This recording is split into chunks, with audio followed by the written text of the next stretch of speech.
Welcome to Flat Earth Debate Uncut and After Show.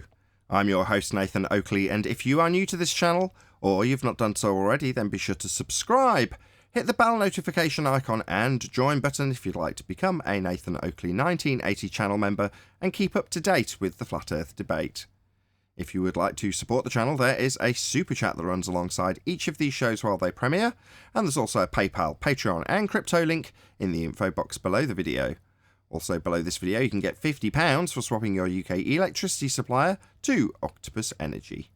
Speaking of Patrons, I'm going to do a quick shout out to all of you who do support me on Patreon, so a massive shout out of thanks and appreciation to Austin Whitsitt, John Kays, DL Hill, Julian Jeremiah, Tommy Swagnuts, Michael Kahn, Patrick Gunnels, Banter, Will Brax, Mel B. Styles, Troy Shuker, Bose Nail, Samson, Maris, Hairy Blade, Mobile Mac 777, Neo the One, Lost Cat FE, Rob W, Open Minded, Reese Pound, Del West Watson, Mike, Muted, Dick Earth Skeptic, Maria Neelands, Unbelievable Productions, Blue Ridge Ranger, Rob H, The Real Gabster, Windrider, Liam Nedrick Jr., Abraham Mohammed, Naibai, Adrian Quintana, Skeptic936, Life is Short, Fireball X, TheFlatEarthChannel.com, Texas Mike, Edwin Johnson and David Wayne Foster.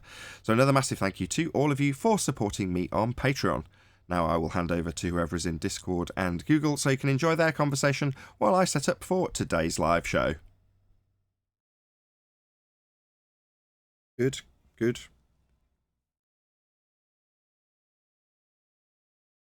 How are you? Not too bad. I'm all right. Bit quiet in here. Yeah.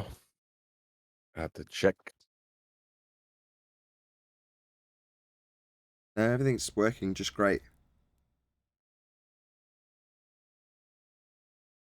Even you sound a little sleepy there.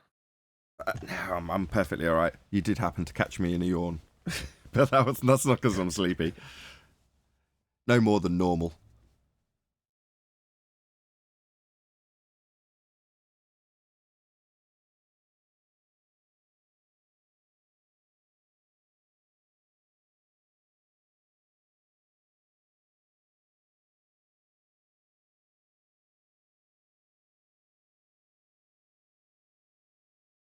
Spent quite a considerable amount of time yesterday trying to figure out why a certain subscriber wasn't appearing in the chat. And typically you just go to your hidden users in community settings and you just remove them if like they've been banned accidentally or something like that. But they weren't in there, these actually two individuals. And I explained that to them. And then they persisted and were like, you said you'd get this sorted. Not that I did. I was like, I'll have a look at it when I get a chance. Anyway, I was then intrigued because I thought, I'm sure there's another way of finding, there's another list that you have to go to. And so I got in touch with Google support and they were surprisingly helpful, considering there's only ever been one other occasion that I've had to get in touch with Google support for any reason. And it was just there in a chat box and I just chatted away with an actual person. And they, after explaining what the problem was, they just explained that if you block somebody, that is to say that if you're not a moderator and you block somebody, that has implications across all of Google's platforms. Yep, for that person who has blocked them. Now, that also affects anybody that they're moderating for. Yeah? So it permeates. Oh. Yeah, I didn't know this. I when he explained it to me first time, I thought I understood what he said, but I was like, surely not. So I got him to reiterate it and make it absolutely clear what he was saying. Or she, I don't know if it's a he or she. Anyway, after that, I was like, okay, fine. I video screenshot a little video to my moderators and started up a new Skype group called Nathan Oakley's Moderators or something like that. And basically played out the video explaining exactly that with my chat and the screen capture and an example with someone else's. I think I used Bev's chat feed to make the examples and show what I meant by block and what I meant by hide and all the rest of it. And I had to sort of lay this out for my moderators and say, look, there's certain things that you need to be aware of. And if you're potentially blocking somebody, that does have wider reaching implications in terms of who you actually mod for. So yeah, I've shared that as much as to the best of my ability. With the only thing I actually asked for was, look, these two particular individuals who are all for this remain unnamed. Can you just see if you've got them in your block list, which you have to go through Google services to get to? Gave them the link, and just see if they're there. If they are, can you remove them just as a favour on this occasion? Because obviously it's not up to me who my moderators block, but it does actually affect the channel, so I thought I'd better make them aware. And they're all coming back to me one after the next. I haven't got anybody in my block list. You know what I mean? Things like this. Did you end up finding out which moderator it was, or did I heck? I wasn't going to try and assume that it was any of them. You know, I just went on the information I was given by Google services or whatever they're called, Google support rather, and just passed it on to the moderators. That's all you can do, isn't it? I don't want to point fingers. By the same token, you know, typically when anybody asks me to do anything like that, I know what kind of a hassle is involved, and I normally just say no. It's like, if you've got yourself banned by one of my mods, I trust my mods. Therefore, if you get yourself banned by a mod, that's kind of tough luck. I'm not even going to ask them, you know, what was your reason for banning X, Y? It's like, they made a mod, therefore it's in there. I trust their judgment. They wouldn't be a mod if I didn't. Exactly. I mean, why waste your time when you have the mods to do the job, right? Well, exactly. That's what they're there here for. I'm very fussy about the people that do instructors, moderators, and often people are asking me for a wrench, and it's like, well, no. I've got to actually trust your judgment for me to give you a wrench.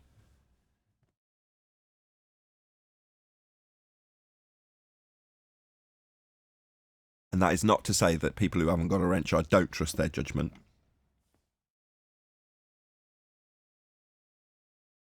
But it also does.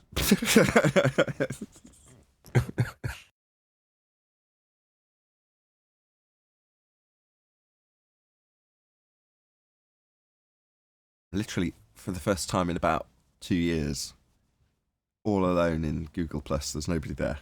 It's just me. Will the show start with just Discord? We shall see. It'll be a first if it does. Will it? Maybe. If it does, I'll be leaning on you for conversation. I can tell you that for nothing.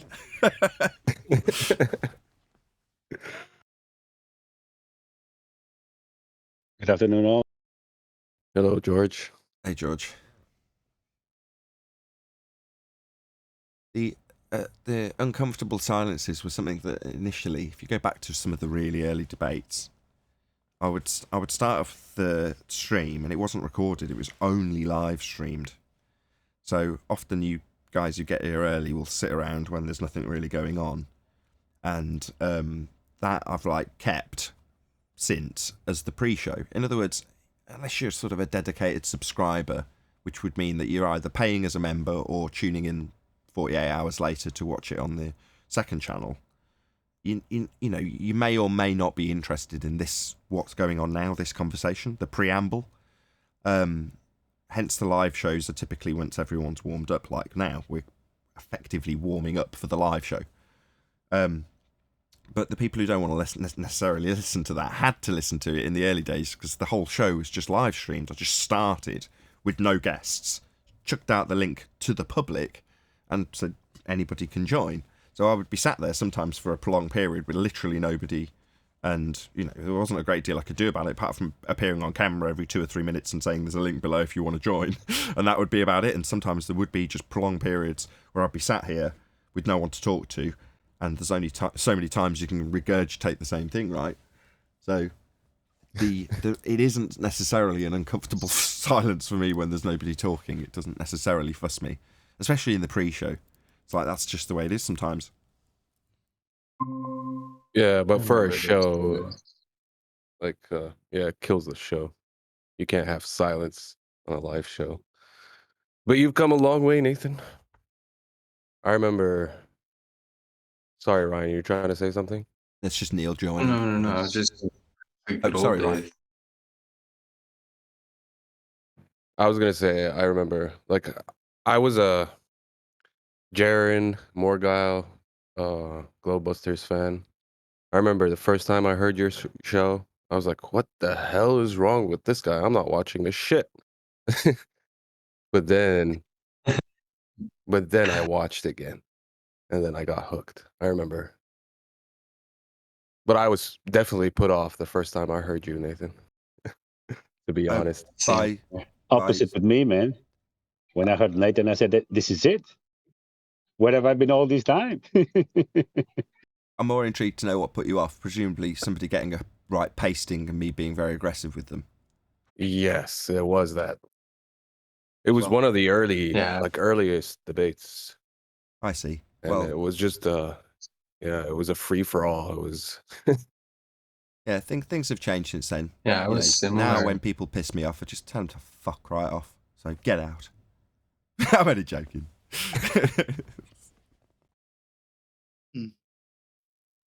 Yeah, people used say to it be all the similar, time, now and I'm here every day. it was Rebel. I've been Oh, for sorry, years. Ryan. Go ahead. Sorry. You're good. No, I was just saying, yeah, I remember those days, and now I'm still still here, and I've been here for years. I get that criticism all the time, and well, it's one of those things that you can't really say, it's just not true. It's like, yeah, a lot of the time the people that come here are intentionally trying to antagonize the host of the show. That's their main purpose. They know they have to employ tactics, and often one of the tactics is to just rile up the host or rile up the people around the host if the host can stay calm. So you're often dealing with that. You know, somebody will have the opponent drop the name of a guest into the middle of an argument just so that they can get the chaos brought in from our side by just by name dropping. Now, back in the day, people would bite on that instantly. Neil still does. But, you know, it's just one of those things that's a tactic that's employed, and you get to see that. Now, if you're not doing it, you just hear suddenly a load of audio chaos. You don't necessarily twig that the opponent's employed a tactic to cause that to happen.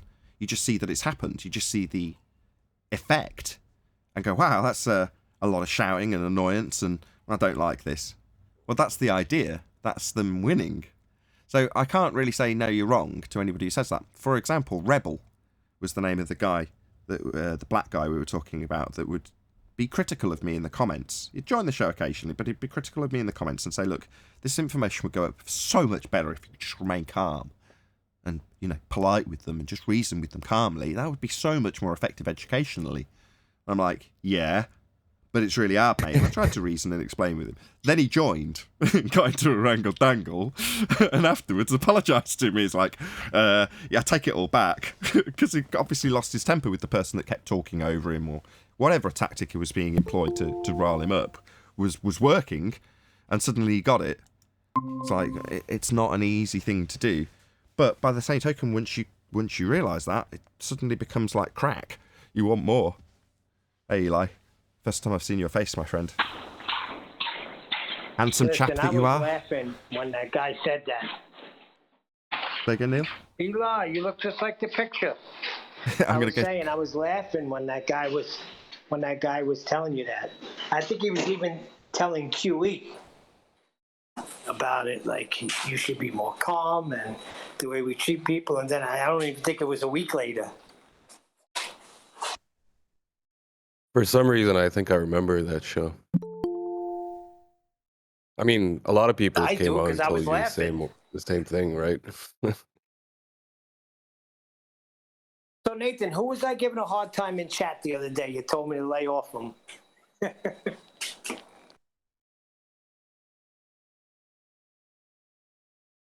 He was complaining about you too. I was hoping Adam was here. I guess I'll have to message him. Am I right in recalling him saying something about the maths being converted from flat to globe, and it ends up becoming 69 miles per degree because of this conversion? Adam just joined, so mathematics-related questions he's probably good with, but he's literally just this second joined and only heard half of what you said. Ooh, what's up, Adam? All right, Eli. I heard 69 degrees, 69 miles per degree. Yeah, okay. So I was asking, am I correct in recalling you saying that there's a conversion in the mass from flat to globe, and when they do that, that's when it becomes 69 degrees per mile? Well, in reality, you move 69 miles south, then Polaris will drop a degree. Now, what you attribute that to is where it becomes a ball.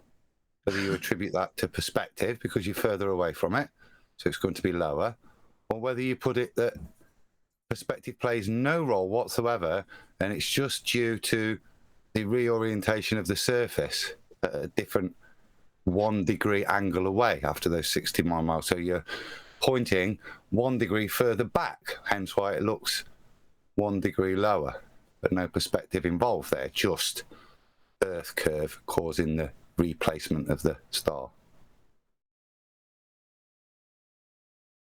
Okay. Do you follow? So I you move back, misunderstood that. you move back, and then it drops. Well, then you can ascribe an R value, radius value to that effect. That's all that's happening.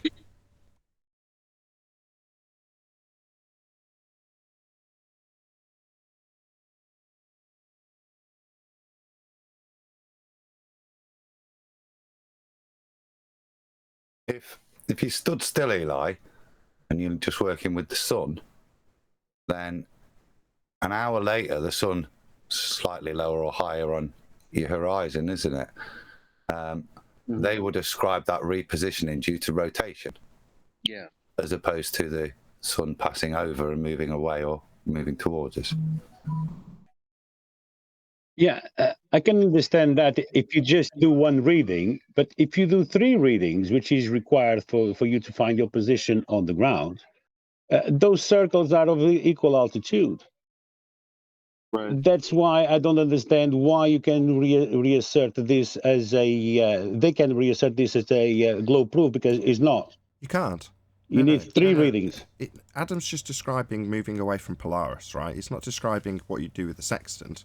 It's just describing the observation of moving away from it and watching it drop, and then you can reassign that effect with an R value and a spherical radius as the cause, right? But when you actually come to using a sextant and doing triangulation, you can't assert that as a globe proof. Causing a bit of audio that's what I chaos, meant. Eli. Hold on one sec. Gotta be vigilant with the mute in there, Eli. Oh, sorry. Okay, yeah.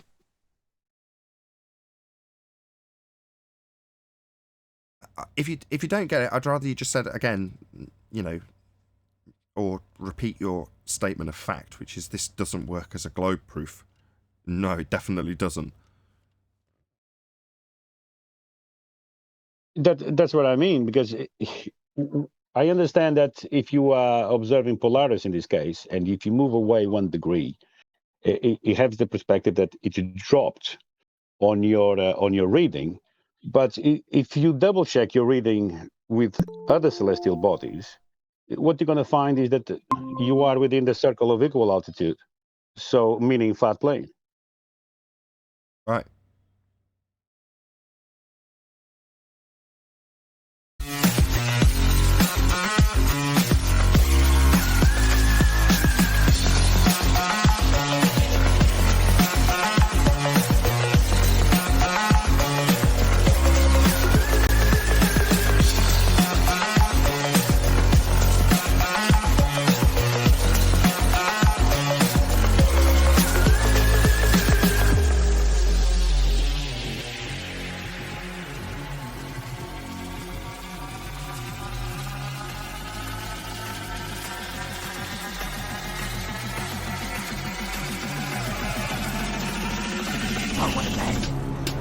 Welcome to Flat Earth Debate Live.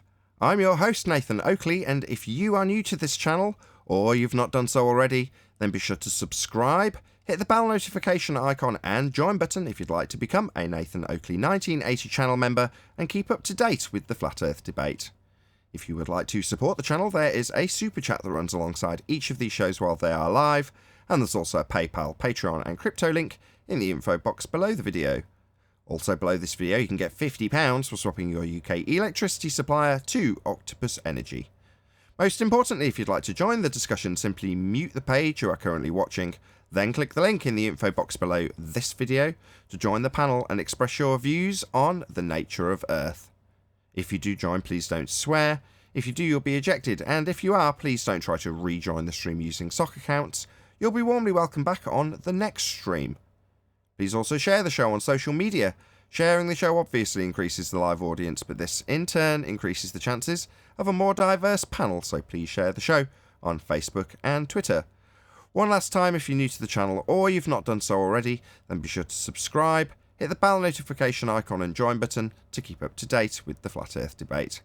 Now we are joined by 10th Man, Neil, Eli, Adam Meakin and a whole bunch of people in Discord, so welcome one and all. Good morning. Good morning. Good morning. Afternoon, everyone. Good afternoon. Afternoon, welcome. I was concerned we might start without a panel, as there was almost nobody here in the G Plus panel just before we went live, but good to have everybody. It's good to be here, Nathan. We're so excited to prove it's flat and debunk the globe. I am too. I'm glad you're all excited. Yeah, woohoo! I'm stoked. It's exciting. It is exciting. Let's do this.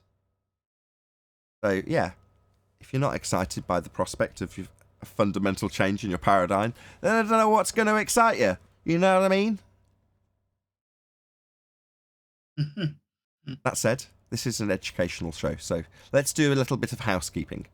Now, I'll check if everyone's off mute while I'm doing this, but the purpose of housekeeping is to address fundamental premises of the globe model that don't jive with reality.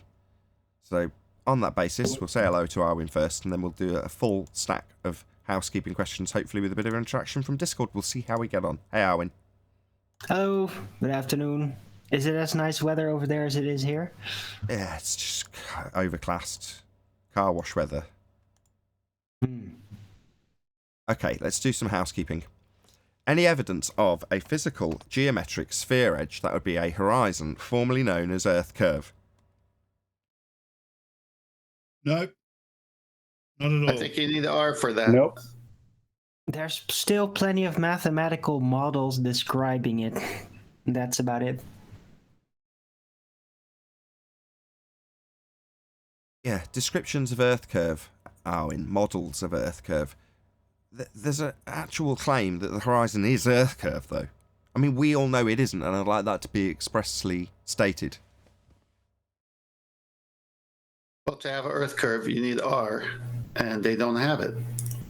And this is also the same mistake that they keep moving forward with the Sextant argument. I got a video I saw yesterday that was sent to me, and I said, Bob, science guy, or one of these guys that did it, I can't remember, and he's still taking the measurement from the center of the Earth. Well, if you're going to say you're on the surface of the Earth using the Sextant, but you're really taking it from the center, you're going to need R for that first, not a presupposition.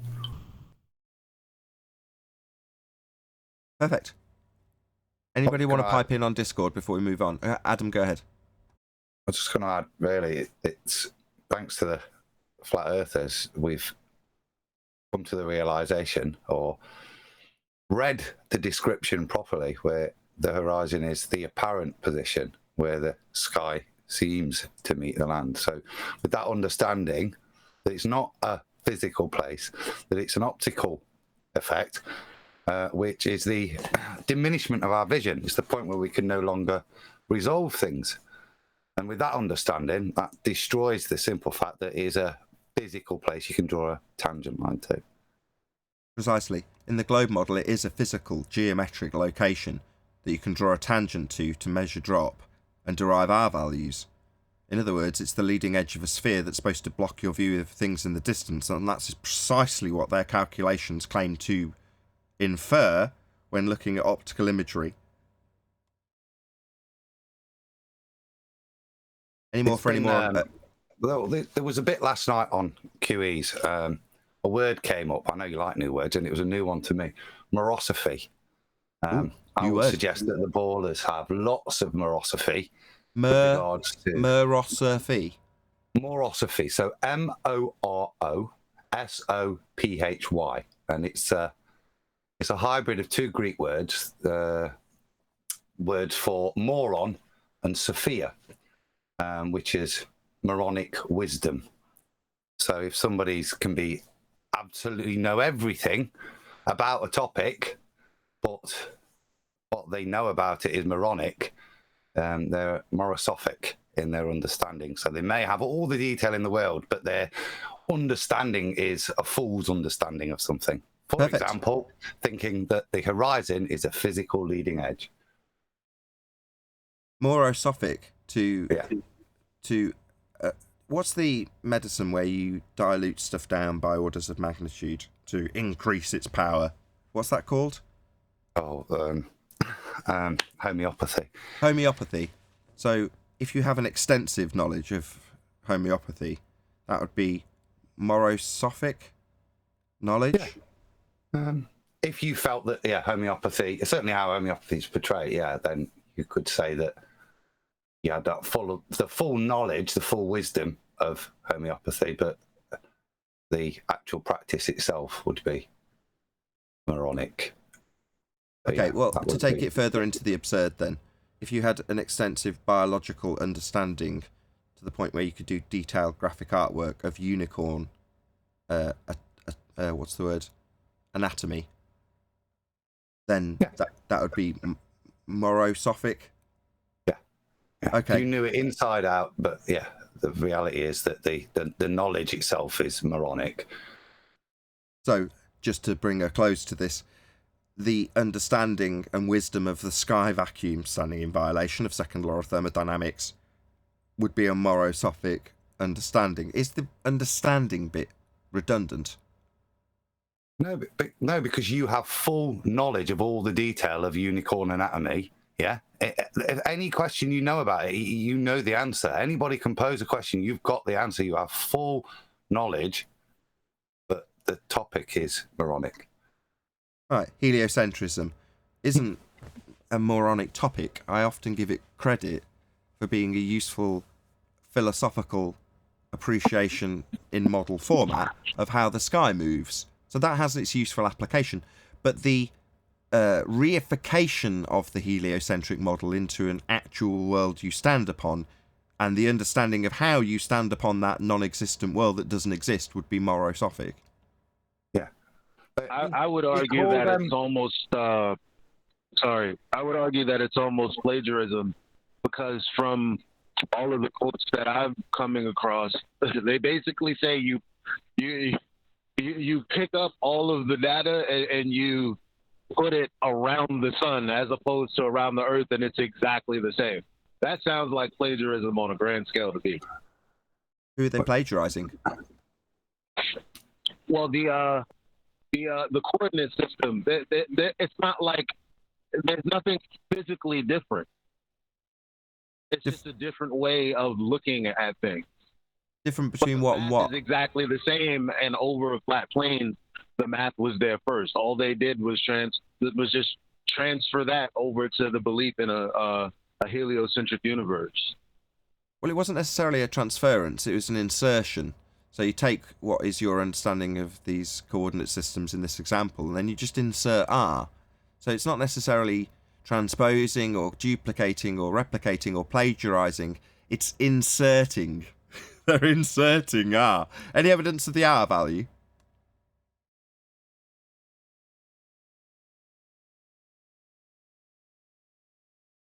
Black Swan. Not at all.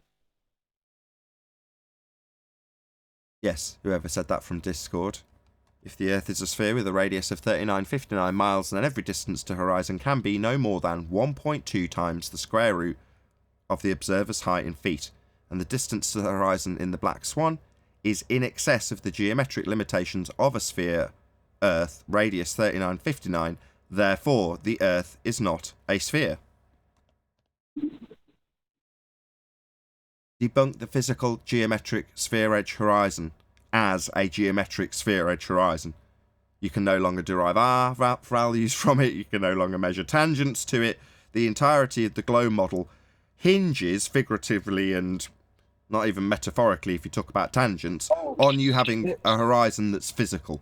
So without it, the globe model, that reification of the model into a reality you think you stand on, is dead. Sorry, whoever that was, go ahead. Hello? Eli. Can you hear me? Hey, Owen. I was trying to talk in like the last 5 minutes and there was no sound coming through. Weird. We hear you now with a lot of... All right, I just wanted to say still about the morosophy. Isn't that like kind of malformed? Shouldn't it just be called sophists and sophistry, because they're specialized in something that's completely irrelevant because it's not actually based on physical reality? While morosophy could be more regarded as to what we study, namely the nature, the real world nature of stupidity. Right? No. It's the line that you use. We even call them morosophus, wise fools. Yeah, so they know everything within the detail of the topic they're talking about. It's just the topic is moronic. It's clearly nonsensical. Yeah, so heliocentric model is a great example. There are certain things that instantly disprove it, but they will still carry on and have all of this knowledge and wisdom within that topic. It's like an expert in the way the Star Trek Enterprise works. But they don't understand their own discipline, though. They just apply it. They don't understand. They couldn't have a conversation about how they do what they do. We do that. They don't have Sophia. They don't have the knowledge. They just apply this because they're sophists. No. Hold on. Sophistry is where you have good arguments or clever arguments, but you're employing them purely to be deceptive. So I would say that sophistry is the type of people that intentionally commit a lie. The type of people I ban are the sophists. So Rumpus could be described as a sophist or a sophist, depending on how you pronounce it. But he's got clever arguments, but their only intention, their only place in the argument is to deceive. That's their only point. So that's sophistry. Exactly. Well, don't we consider Rumpus to be like the tip of the spear of the anti-flat earthers? So that's exactly what they do, and that's what the others try to do as well. They're just not as good at it. No, not necessarily. So with Rumpus, I actually defined him or formally classified him as a globe defender in the true sense of the word. Yeah, he had all his ducks in a row and he knew how to use all of the interrogation tactics. But it doesn't necessarily mean that he's an anti-flat earther, right up until the point that he started lying about positions he formerly held in respect to the geometric horizon, how it was physically obscuring parts of the Isle of Man, and how the geometry with tangents was utilised to claim that. Now, as soon as he started lying about that, he became an anti-flat earther. Now, he's obviously a fairly well-known character in the arena, so I've got to have a justifiable reason to say, no, I don't want you here anymore. And overt lies, where I can literally quote him, it's refracted because of its position with respect to the horizon, and then his pictures of geometry with tangent points, flies in the face of refracted horizons. As soon as you get to the point where he's no longer just double-speaking his way around it, we do see the geometric horizon, we do. That is only half a step away from just overtly lying about it. No, I never claimed we saw the geometric horizon. Oh, really? What about all these times that I can throw up debate after debate after debate after debate with your own maths that you've used, with your own tangent that you've drawn? That's just a lie.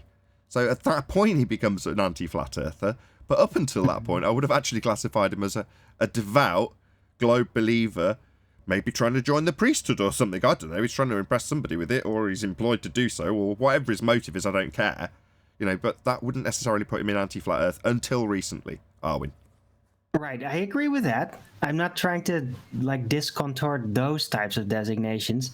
I just was having a bit of a problem with the Moronos of that thing, because it is still a sophist. Like, even when they fail, it's still sophistry. It's just really bad sophistry, and it only works for the most deluded, eager to believe numpties at that point, including himself. Sure. Right? But it's still effectively, the technical side of it is still sophistry. See? Yeah, okay, I agree. And yeah, well, in the arena we're dealing with, yes, the parallels are always there, and by comparison to the examples we used earlier, it would be the person that's actually trying to convince you unicorns are real with his expertise in unicorn anatomy.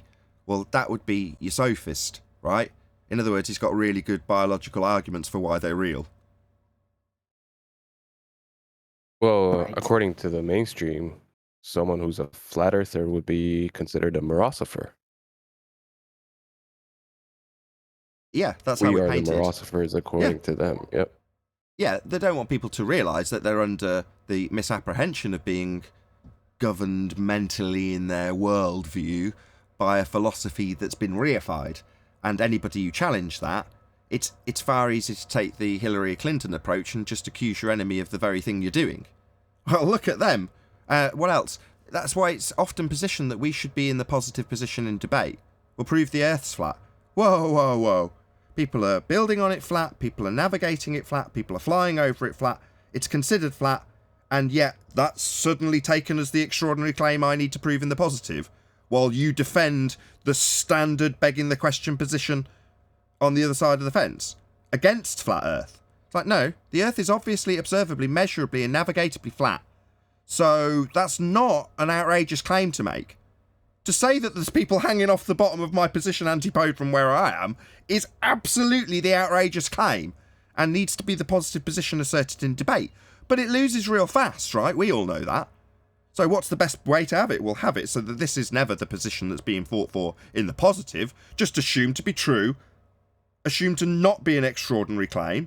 Well, we all know it's obvious that we've got antipodal positioning with people below me in Australia. Obviously. It's not extraordinary to say that. It's like, yeah, it is. But I've got to defend the nature of everyone's existence when everyone wakes up in the morning, walks out and experiences a flat plane. And in no way or any inference at any time in their life do they ever get to say, yeah, I'm experiencing a curved surface beneath my feet. And when you look for it and don't see it, they'll tell you why you don't see it. But yet that's still got to be affirmed as the extraordinary claim. It's an absolute outrage. It's not extraordinary to say the Earth is flat, because it is. That's how we take in the world. All right, I'll take it. I just looked up Morosoph, basically, and it says a learning fool.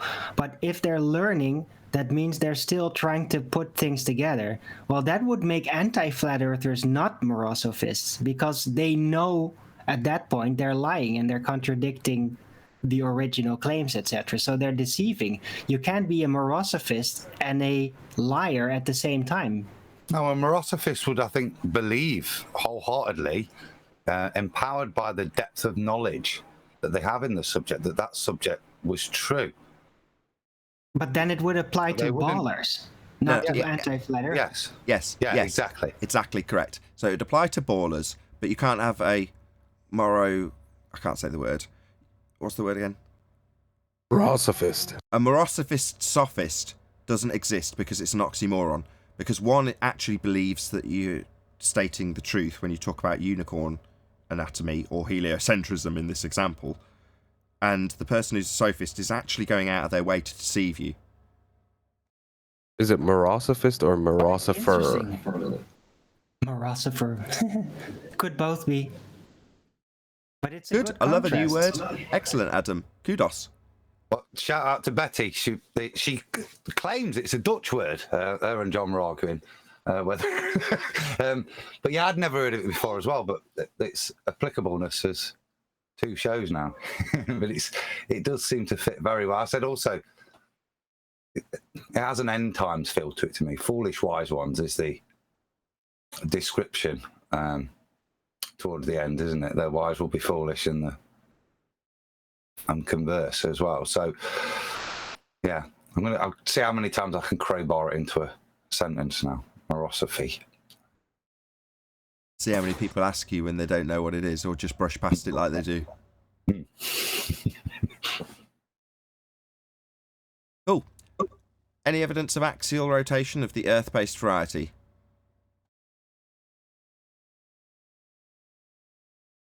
Well, the stars are spinning above us. That could be an That's indication that the Earth is spinning.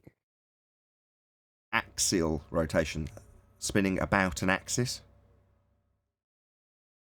Yeah, you're going to need the R for that. It's a 0 divided by 1 amount of reference frames. You're going to need at least one of the 5 senses to pick that up, and none of it works. You're going to need at least one of the 5 senses to notice. Yeah, I'd agree with that. You'd notice. If we were spinning and stuff, we'd definitely notice that. But as a matter of fact, I'll put the power of all 5 of my senses. Yeah, but Eli, right now, I'll listen real hard. I'll sniff it. I might put my tongue to it. I'll feel it. You know, I'll look at it. Everything that I need to do to involve all 5 senses.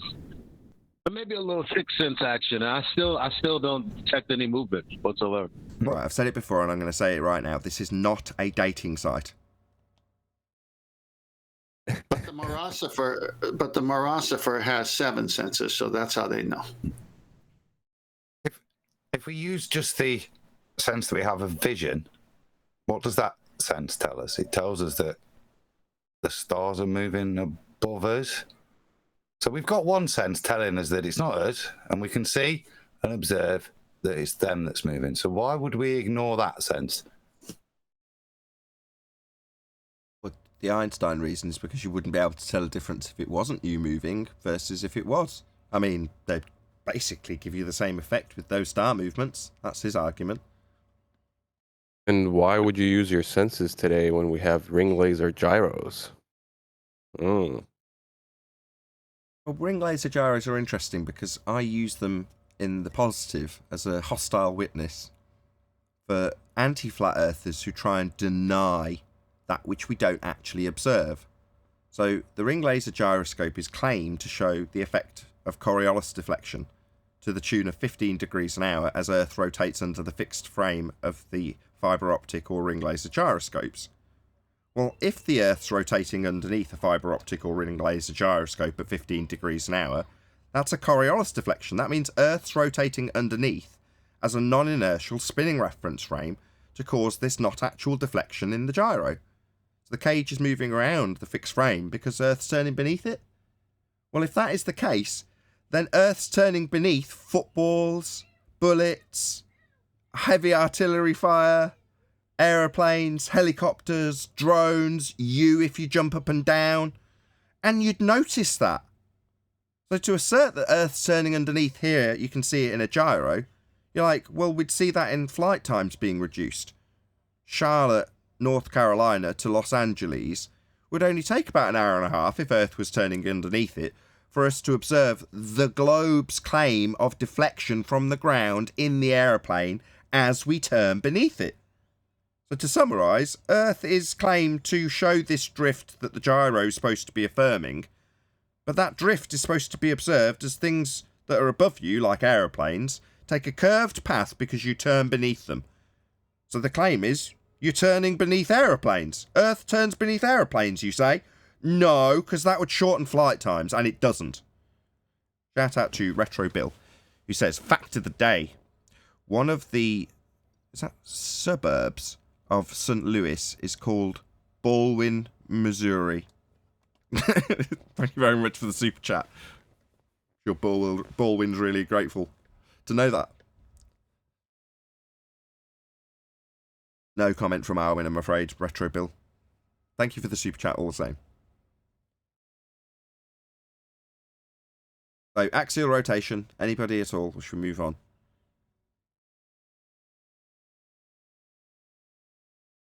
No axial rotation. Any evidence of the distance to the sun? It's over there. Oh, you're back for that? I just got back. I was doing my laundry. Okay, don't tell him. You're gonna need a radius for that. Hey, housekeeping, you know. Yeah, Reminded me. housekeeping. Any evidence the distance to the sun? It's over there. Isn't really a distance. Yes, How can it you is. even find out 3 what it AU. is? Hold It's on. 3 Owen's- AU away. Owen wants to derive his AU value from the original AU value and times it by 3. Go ahead, Arwin.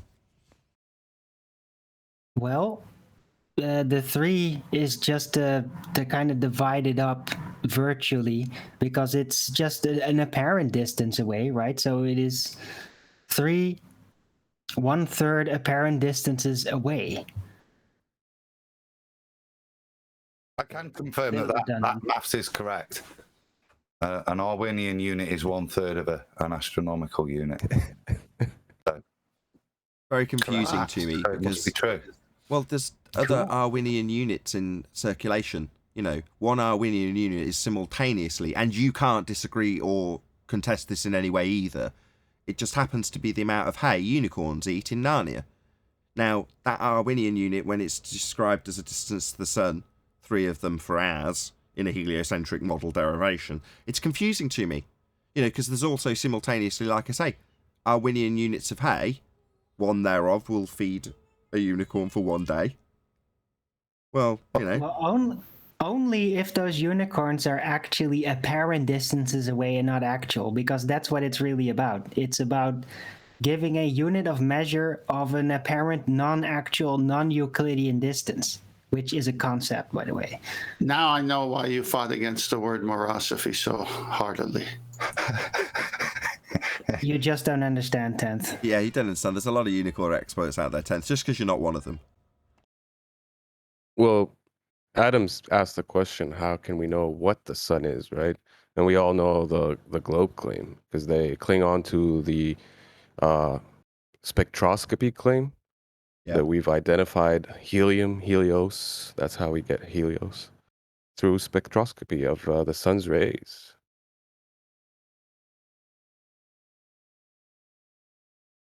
Yeah, So that's how we know, Adam. Yeah, we're going to need R for that. Yeah, as soon as you're going to suggest some actual distance, you will need R.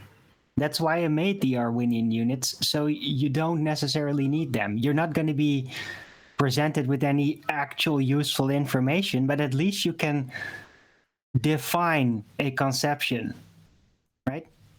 Check it out. Arwen adds an extra sandwich layer and says that you don't need R because of it. What an outrage. It's derived from heliocentric AU.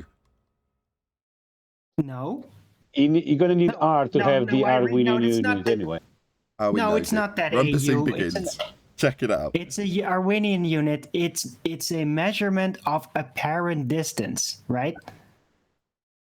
See, it's apparently apparently it's this far from here to the sun, right? But that's 3 AUs. Now, Right. they are the same distance, an AU and an Arwinian unit, but there's no definition to an Arwinian unit, but it is equivalent to 3. 3 of them are equivalent to 1 astronomical. No. The distance. Oh wait, is that the astronomical unit? Yeah. Is that the supposed actual distance to the sun? 1 apparent astronomical unit. They're equivalent. Yeah, but that's cheating. No, it is only an apparent distance unit. So you could say, okay, 3 is arbitrary, decided it's 3 Arwinian units away from the sun, the apparent distance to that. And let's just say it's 1 Arwinian unit away to a rainbow, right? That's another apparent distance. I'll let him have That's a it. bold claim. Fine. That You can have means it. the sun's 3 times further than a rainbow. That's correct. Apparently so. Apparently. No, let's get this clear, just for summary's sake. 1 Arwinian unit is the distance to a rainbow. 3 Arwinian units is the distance to the sun. Am I correct, Arwin? Yes, that's correct. Perfect. Glad we all got that Or clear. at least it appears. What was that word again, way. Adam? Morosophacy. Yeah, totally morosophic, isn't it? The knowledge and detail. The detail would require Arwin to believe it because foundationally the quality and detail he provides means he believes it. Let's establish Believe if this what? is sophistry or morosophacy. We're talking about apparent distances. I make no claims about actual distances. This is just like the conclusion. Like, yeah, it appears to be at a distance, but it's not actually at a distance because it doesn't have any Euclidean position. So how do we deal with it? Well, we define apparent distances, right? Just like the Coriolis force is not actually a force. Well, they still made the definition for it, right?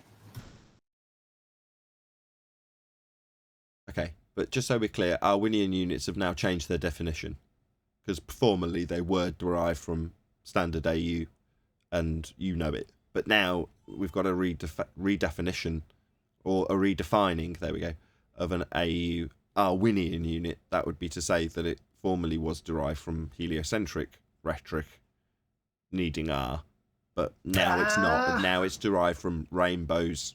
So there you go. Happy days. No, you're incorrect though, because it wasn't based on the astronomical unit. It was inspired by the astronomical unit. Whatever. Just weasel. See, that's the difference between being a liar and being a scummy weaselly weasel, right? That sentence is intellectual dishonesty as opposed to outright lying. It's we do have a geometric horizon. Well, we don't have a geometric. Well, we do have it. That is weaselly scummy. That's what Arwin's doing, right? Not lying, but not far off. What? You're saying it was inspired by the R-based heliocentric unit. Well, I've not got a short memory, Aaron. I'm very good at remembering what people have said about specific things. In this instance, where AU Arwin... I can't believe I'm getting annoyed about this. Well, originally the AU was brought up on the table for lack of better approach. And then I just out of nowhere, I was inspired. I didn't say I was inspired, but I was. And I said, no, it's Arwinian units. So I defined it. I conjured up this new way of measuring an apparent distance out of nothing, right? It was never based on the actual astronomical unit. It just sounds the exact same way because it's also AU. Yeah, it was. Do you need me to go back and dig out the episode where you specifically say that?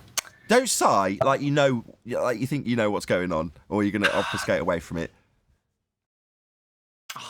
Now, you might be, I might have said it, but that would have been a mistake. I apologize. Yeah, you see what I mean, right? For anyone watching that goes, you get angry with these people.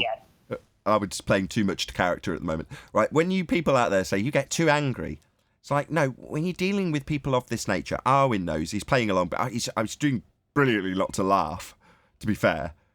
But I know what's going on. And when somebody who's not Arwin does this and just overtly lies about something potentially they've said 25 seconds ago. Now, if you as a human can tolerate that to the point where it doesn't frustrate you, then you are a saint. So just, you know, for those of you who are like, yeah, this would be better served if you didn't get so aggressive with them. It's like, you have a go. See how you get on when they overtly lie to you. Right, if you don't, they'll just walk right over you. Cast doubt. You know, when they've overtly lied to you about something that you thought you got pegged, potentially even got a concession for, and then even 30 seconds later they're like, no, that wasn't a concession. No, I'm still going to hold true to the thing you just thought you defeated. And suddenly you're into, what? Questioning whether or not you've actually achieved what you've just achieved. But that's how their tactics have to be employed. You wouldn't need any of that if the Earth was a sphere. You'd just be like, yeah, obviously, here's the curve. There you go. There's it being measured. You know, that's how it'd be. It would be like, it really is stupid to assume that it isn't because you just measure it. Everyone knows it because everyone has to deal with it. Nobody has to deal with it, so they excuse away why you don't have to deal with it, but yet it's expected to be understood and tolerated that that is the case. It's like, no, it's definitely back to what I said earlier. It's an outrageous claim to say we're standing on a sphere. It really is. It makes me smile so much to know how well that programming has sunk into the masses, because they're completely and blissfully unaware of that fact, that it is delightfully humorous to some people to even consider someone in Australia for me in the UK to be antipodal from my position. It's so beyond batshit insane that it makes me smile. But for most people, that is just, well, no, obviously we already know that is the case. It's like you don't appreciate it as an outrageous claim to make. No, well, because I understood it from day one when I was told anything by anybody ever. So therefore it must be true. Few shout-outs to Retro Bill, who says, Arwin, fact of the day, #2. Arwin Records was an American label that operated in the late 1950s to the mid-1960s. Well, what would you know, Retro Bill? I would definitely think that's worth giving me $5 for. Thank you very much indeed for the super chat. Also, Godzilla37, he says, here's my Arwinian units to help reify the apparent unicorn into a real rainbow. Units well spent, I think. Thank you very much indeed. I like the on-topic super chats. Really good. Thank you very much, Godzilla, and thank you very much, Retro Bill. Did you catch the first one, Owen, or did you miss that first ball? No.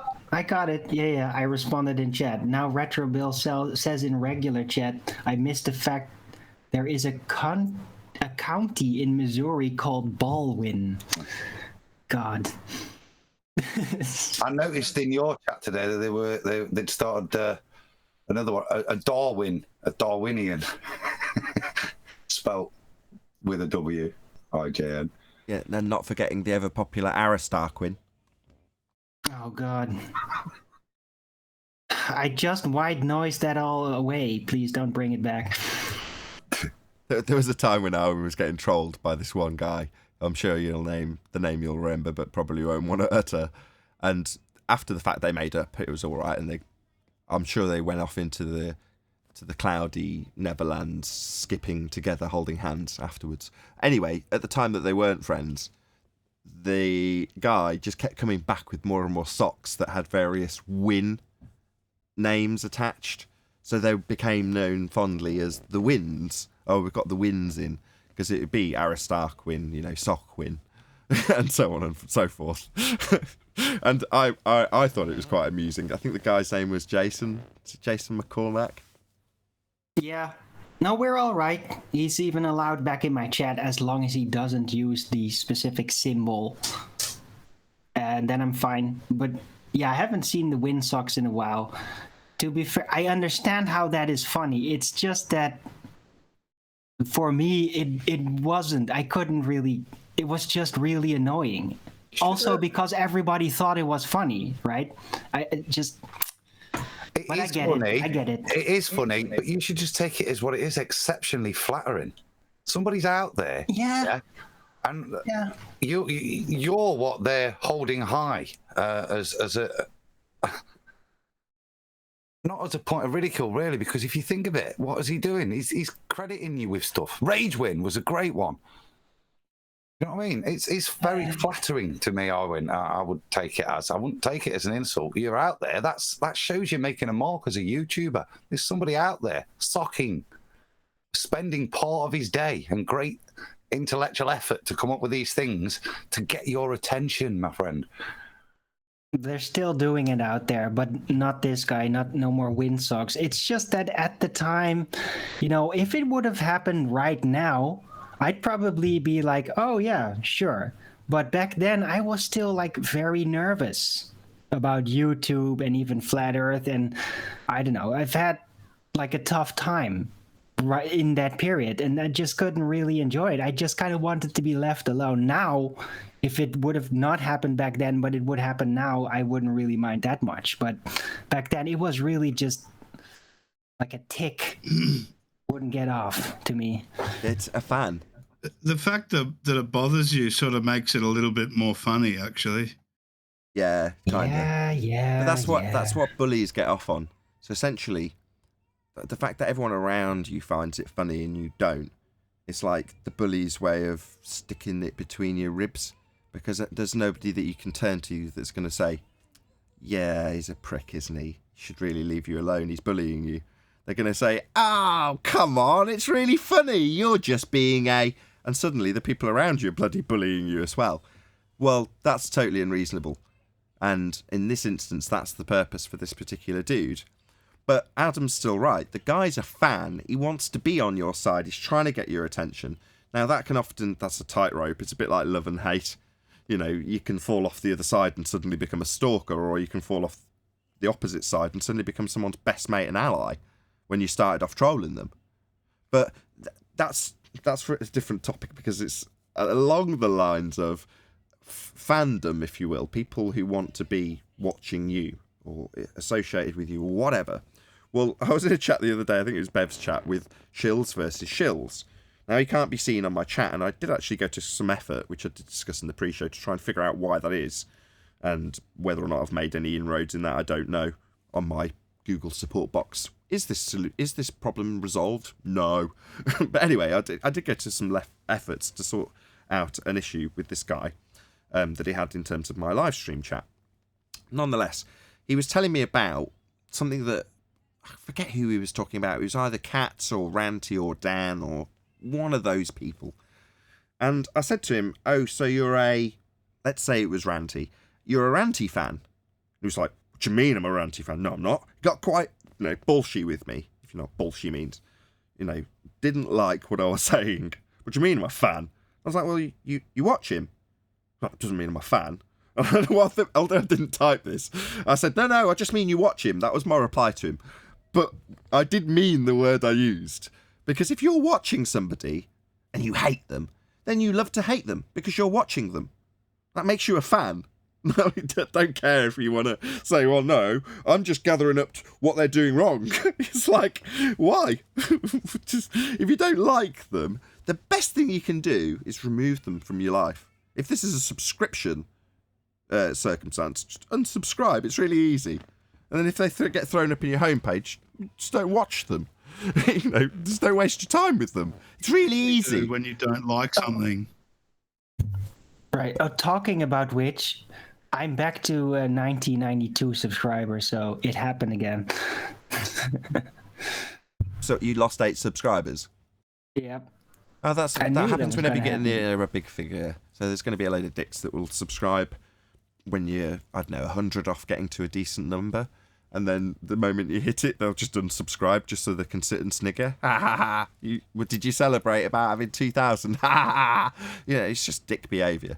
Now, again, that particular bit, I've got so used to it happening that it really just think, okay, well, in 2 or 3 days, when that dip resolves itself with the natural growth of the channel, you'll just get those 8 subscribers back in whatever period you'd have grown naturally anyway.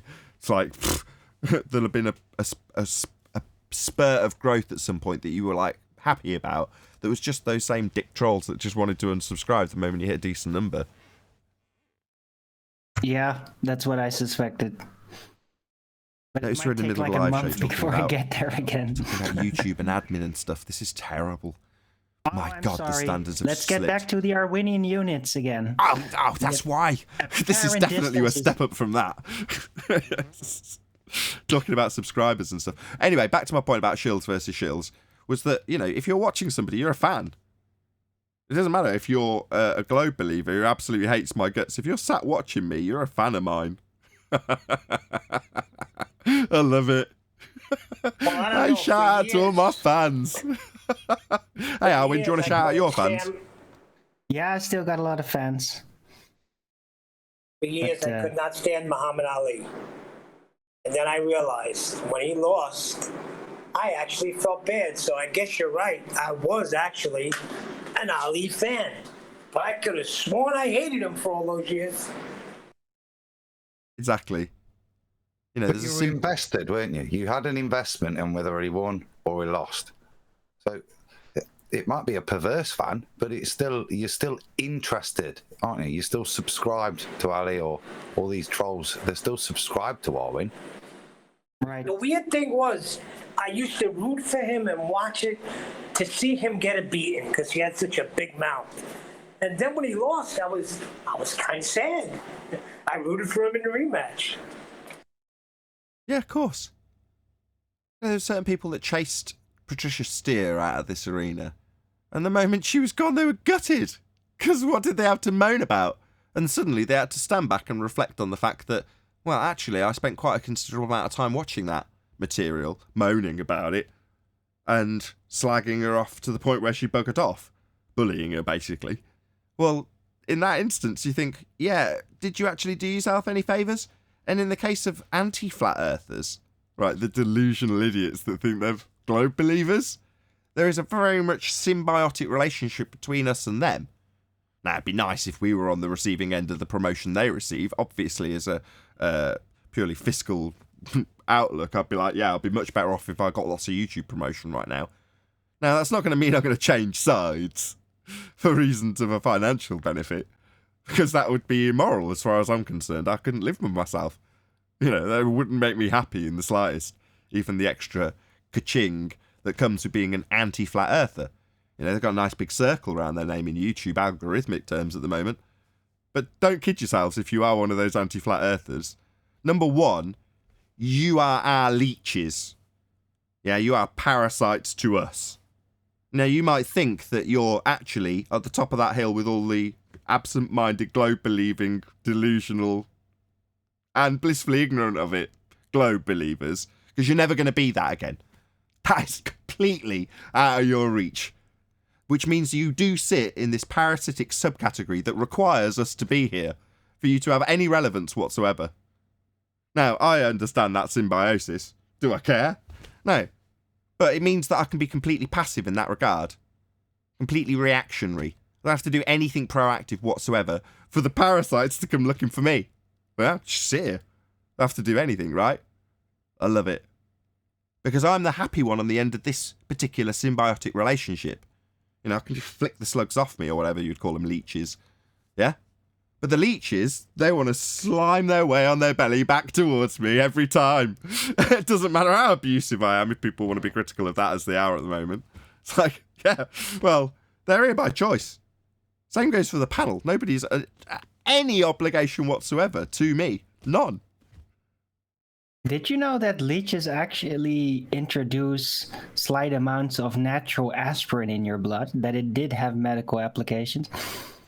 Leeches were used in medicine for years. Yeah. It's an anti-clotting agent so that the blood doesn't clot while they're feeding, so it just stops the clotting cascade. I just had a fan in the chat, Tim Osman. Yeah, it was quite interesting that we were saying that, and then the comments that were put. I mean, it just shows you, see, fanboys calling you a soy boy, wants your attention, wants Nathan's attention, and projects. Arwin still sucks his thumb. You know. Yeah, man, on my everyday show for almost 3 years. Hey, yeah. Look at me, Arwin. Recognize me, Arwin. Where's your geometric horizon, Tim Osman? The one that doesn't exist yet with your perfect drone footage. It was right there, and you made a claim about it after you disclaimed it existed. How about that? Nobody claims the horizon is Earth curve. End quote, Tim Osman.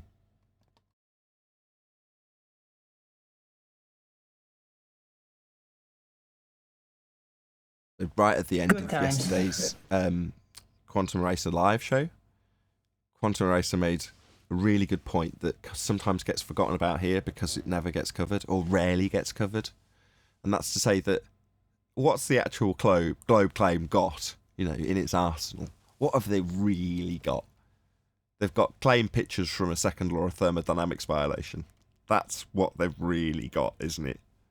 And I think the reason we very rarely talk about it here is because it's like, I don't want to say protected, but it's like so fragile and so big and prominent that it's best that it's not sort of got arguments and fights around it.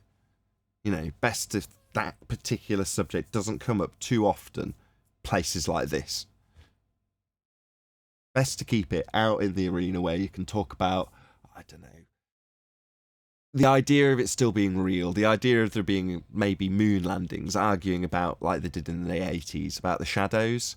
It's like all of those arguments still contain the idea that you can go to the moon and that there's a space and a sky vacuum, and all of that stuff still exists in the argument. But that's all they've got. What, you mean arguing about the wardrobe? Arguing about time dilation as you go through it, as opposed to the reality that wardrobes don't transport you anywhere. Well, how do shoes work? The new Spider-Man movie has that. Well, how do shoes work in the wardrobe, right? They're not living. And, you know, as you walk through and there's time dilation, does the leather age at a different rate? You could argue about this, you and I, Adam, for at least an hour, right? And at the end of it, we could come to a conclusion. One of us could win, one of us could lose. And we could decide that actually shoe leather's not affected by time dilation as you move through the wardrobe. And that could be a conclusion we drew. And at the end, everyone goes home, the curtains close, people come and sweep up, and everyone leaves the theatres going, yeah, so we live in Narnia then. But now that we are all clear that we live in Narnia, and we know that the shoe leather doesn't age as you go through it, we're all cool, right? And everyone goes, yeah. That's what we're in. Let's argue about whether rockets work in space.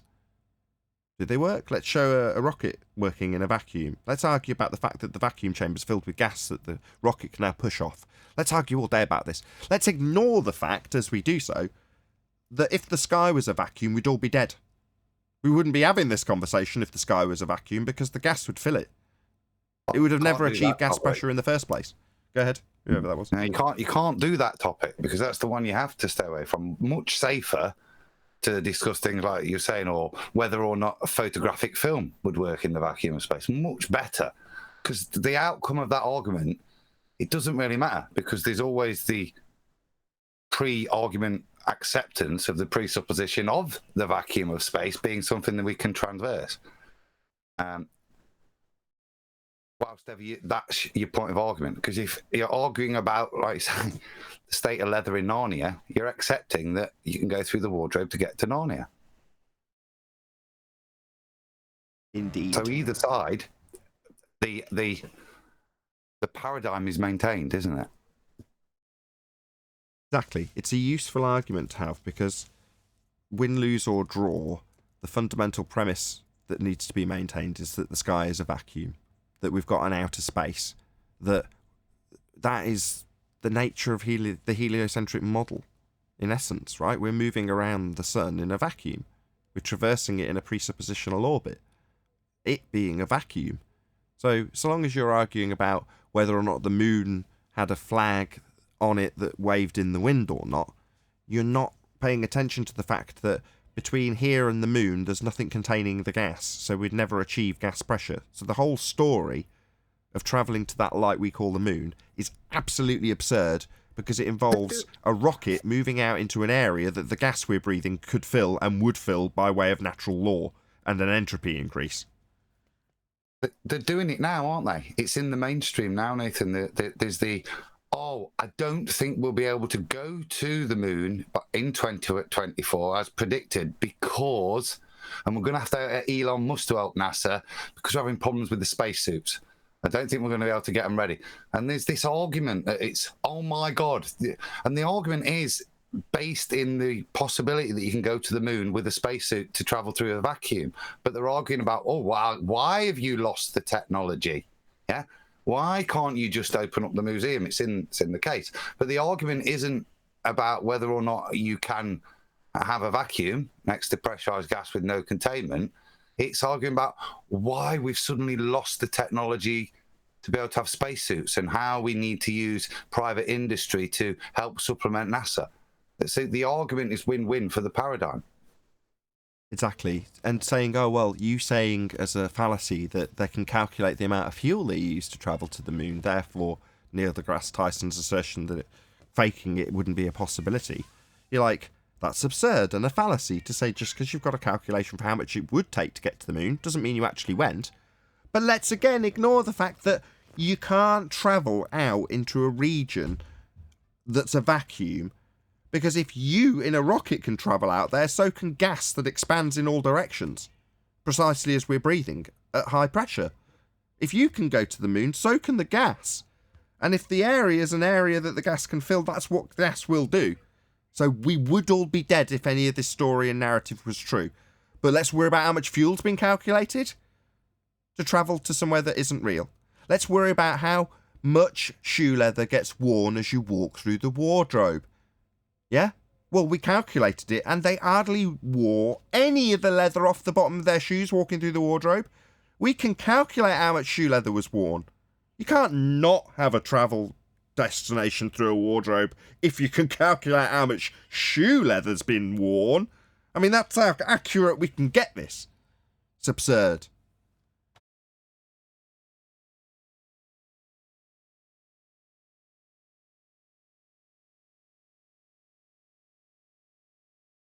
Well, it all goes back to begging the question. That's the only way they can start anything.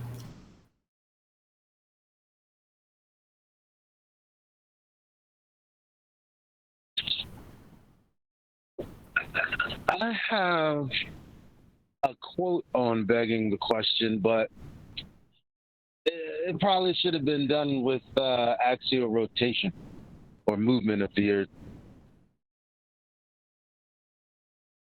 Go on then. Any evidence of axial rotation, Eli?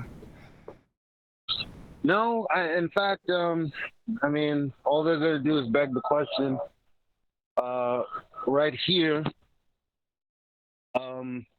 from John Martin on cosmoquest.org forum, begging the question regarding the Michelson-Morley experiment.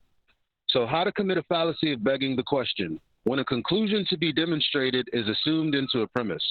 Number one, an experiment is set up to demonstrate the motion of the Earth through space. 2, a positive result is expected from theory or hypothesis. 3, the experiment produces a null result. 4, the null result has a cause. 5, the cause of the null result is not a stationary Earth because the Earth is moving. 6, the cause of the null result is a moving Earth. Number 7, therefore, an experiment on the moving Earth has demonstrated that C is constant in any inertial reference frame. 8, therefore, C is constant in all reference frames. Line 8 implies a moving Earth is part of the conclusion, yet line 5 merely asserts the Earth is moving. To conclude to line 8, therefore, the constancy of C is invalid according to the fallacy of begging the question. The only way science can conclude to one of special relativity's postulates is to beg the question on the motion of the Earth as shown above. The constancy of C in any inertial reference frame is known from a logical fallacy, as explained above. Correct, and the logical fallacy is to assume a rotational rate based on an R value. So in order to acquire the assumption of a rotation value, you first have an R value, and that's how it all begins. It always does. Well, this one's even worse. This is if light path is different. Yeah. Well, this is not science, is it? Because listen to what they were saying. The variable was Earth rotation. But go vary that. Indeed. Good point. Skeptic936 says, can't make accurate calculations for moon travel without R. Yeah, it's an orbital value. Thanks for the super chat, Skeptic936. They need R for basically everything.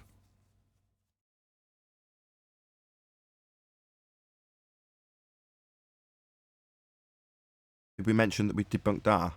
It's the basis of the fabric of the heliocentric world. Yeah. R is fundamental to everything heliocentric. That's correct. The only R it's that fundamental exists to building the whole world. Yeah, as a sphere. The only R's that exist are mentally held back at people, and well, the distance between the center of a circle, from the inside of the circle to the extent of that circle. Those are the only 2 R's that we've ever really discussed. Yeah, the radius of a circle, if you're measuring an area of equal altitude versus the presupposed radius to the centre of a spherical Earth that people have reified from philosophy into their world they believe they're standing on. But with that, I'm going to say, if you are watching this on either Nathan Oakley 1980 or Nathan Oakley Premiering streams, then stay tuned, as there will be an after show to follow. Unfortunately, if you are watching this live, this is where we bid you farewell. So a huge, massive, enormous thank you to all of you. Smash the super chat and all that good stuff. I've been Nathan Oakley. Stay tuned if you're watching on a Premiering stream, and I will see you all in the next video.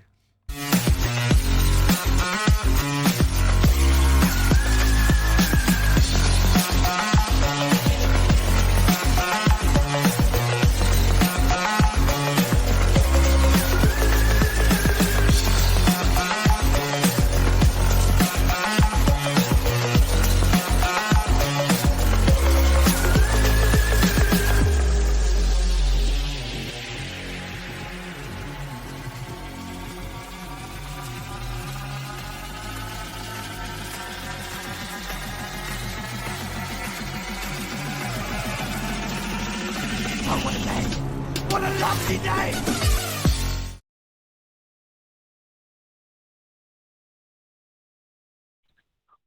One can, of course, believe anything one likes as long as the consequences of that belief are trivial.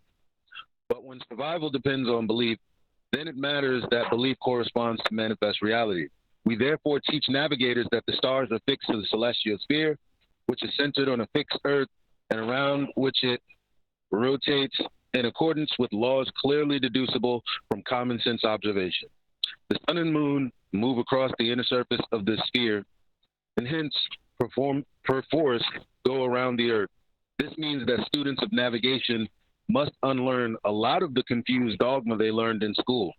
Most of them find this remarkably easy because dogma is as may be, but the real world is as we perceive it to be.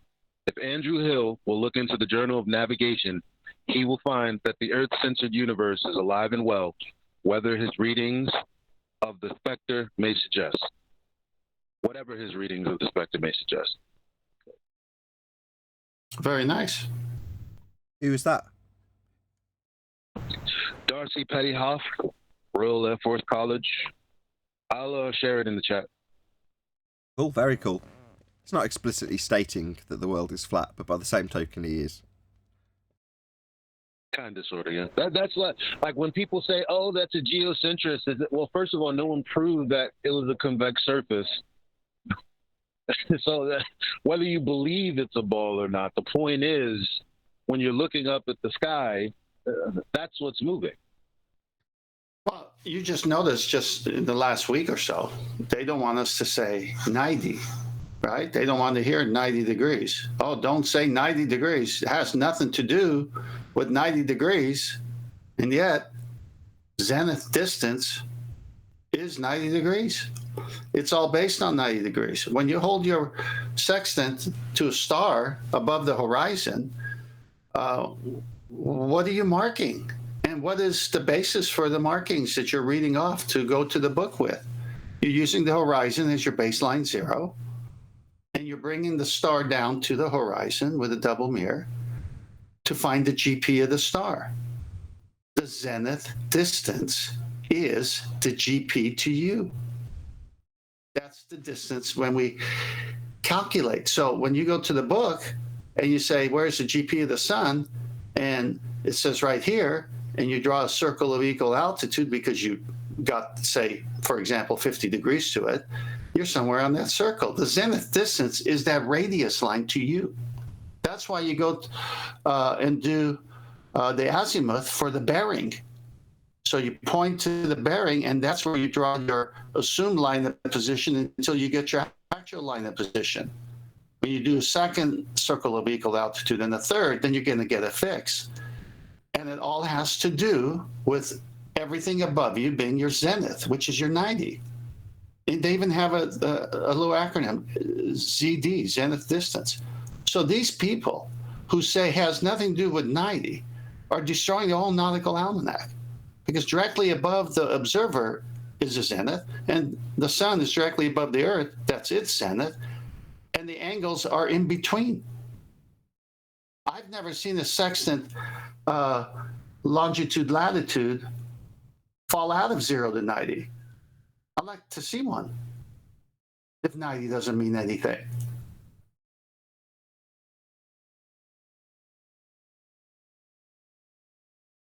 We need like a meme or a summary of the Sextant's argument to share it, maybe at least on Discord, because not a lot of people are using the argument or even understand it. We need to like spread it more. Every depiction Well, of navigation is a meme. Every single one. If you understand the 90-degree angle, that little box that shows you the square.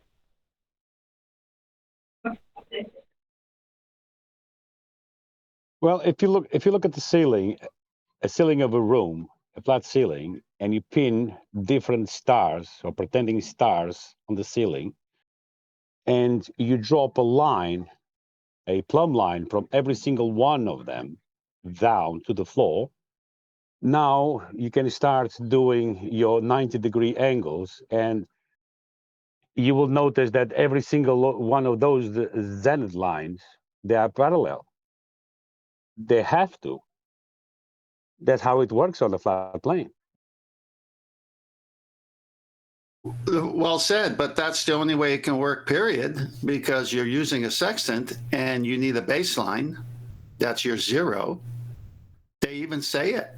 You have to do dip correction. If you're 10 foot on top of a sailboat and you're a 6-foot man, you got to minus that 16 feet. Get your eyes on the top of the water, because to get an accurate reading, you have to have the zero baseline.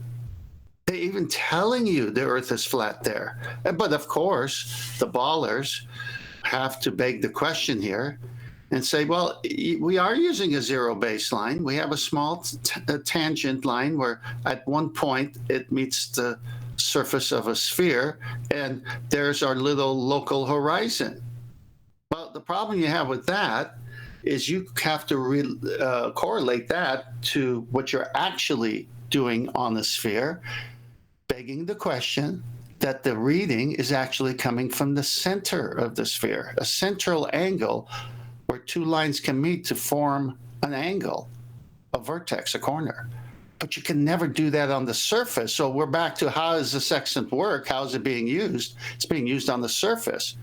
Well, you've just admitted that you can't have a vertex or a corner without two straight lines meeting in the center of a presupposed globe, but the sextant is being used on the surface of this globe, which is curved, but it's working, which means the surface is flat, but you've got to say it's not actually from there we take the measurement, we're actually taking it from the center of the sphere. Then you open up another can of worms, because that's not how it's done. And the other can of worm is the sun rays have to come in parallel, and we have divergent sun rays. So you lose your corresponding angle that you need at the surface to correspond to the one at the center. That doesn't exist because it's not done that way. They lose every way because it's all begging the question.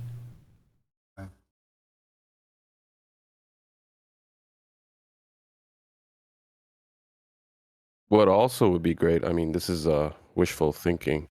Like this year was the year of the sextant. Maybe next year can be the year of the satellite. I mean, if we can prove satellite triliteration, like triangulation, is flawed somehow, or proves a flat Earth, that'll be great.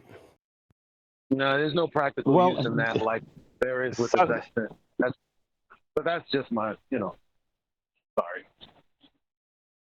We already use the GP, which is the geographical position. They don't need to add satellite to it. That's exactly what the sextant does, the GP of a star.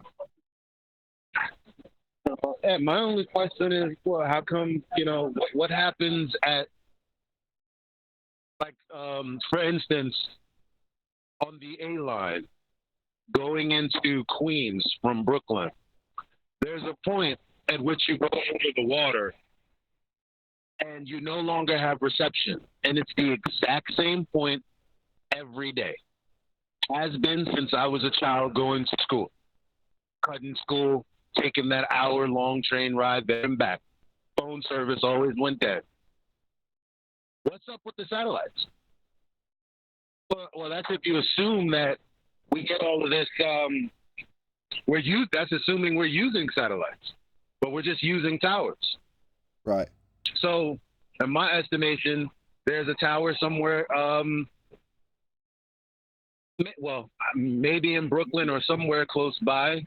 And then as I travel away from it, I lose connection. And then on the other side of the water, in Far Rockaway, Queens, is another tower that I eventually am able to connect to. So, yeah. Well, that's not how it's claimed to work, actually. Satellites, that is.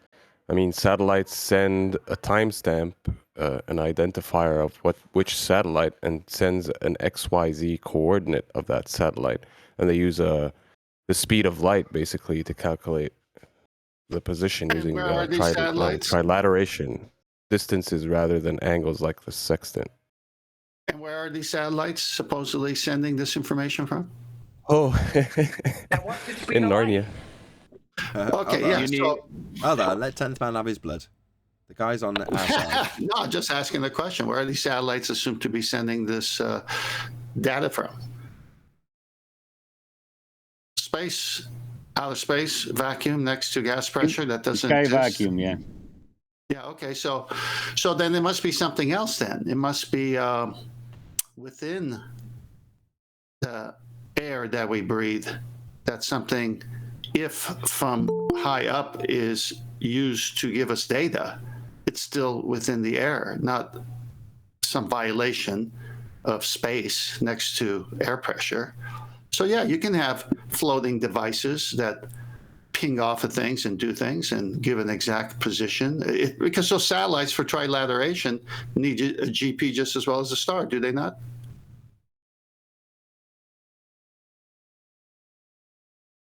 That's correct.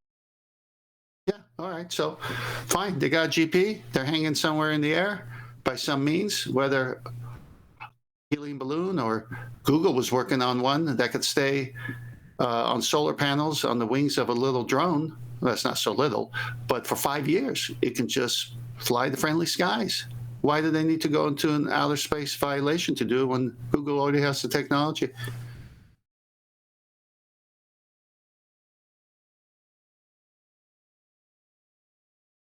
Yeah, I mean, I wouldn't be personally asking that. I mean, or claiming how it potentially might work either. You know, once you get to the point where some claimants saying, well, satellites do that, and you say, where are they? It's their claim. They're saying the satellites do this. As soon as you debunk where they say they've got their claim from, that's the end, really. You don't have to offer anything up for them, 10th man.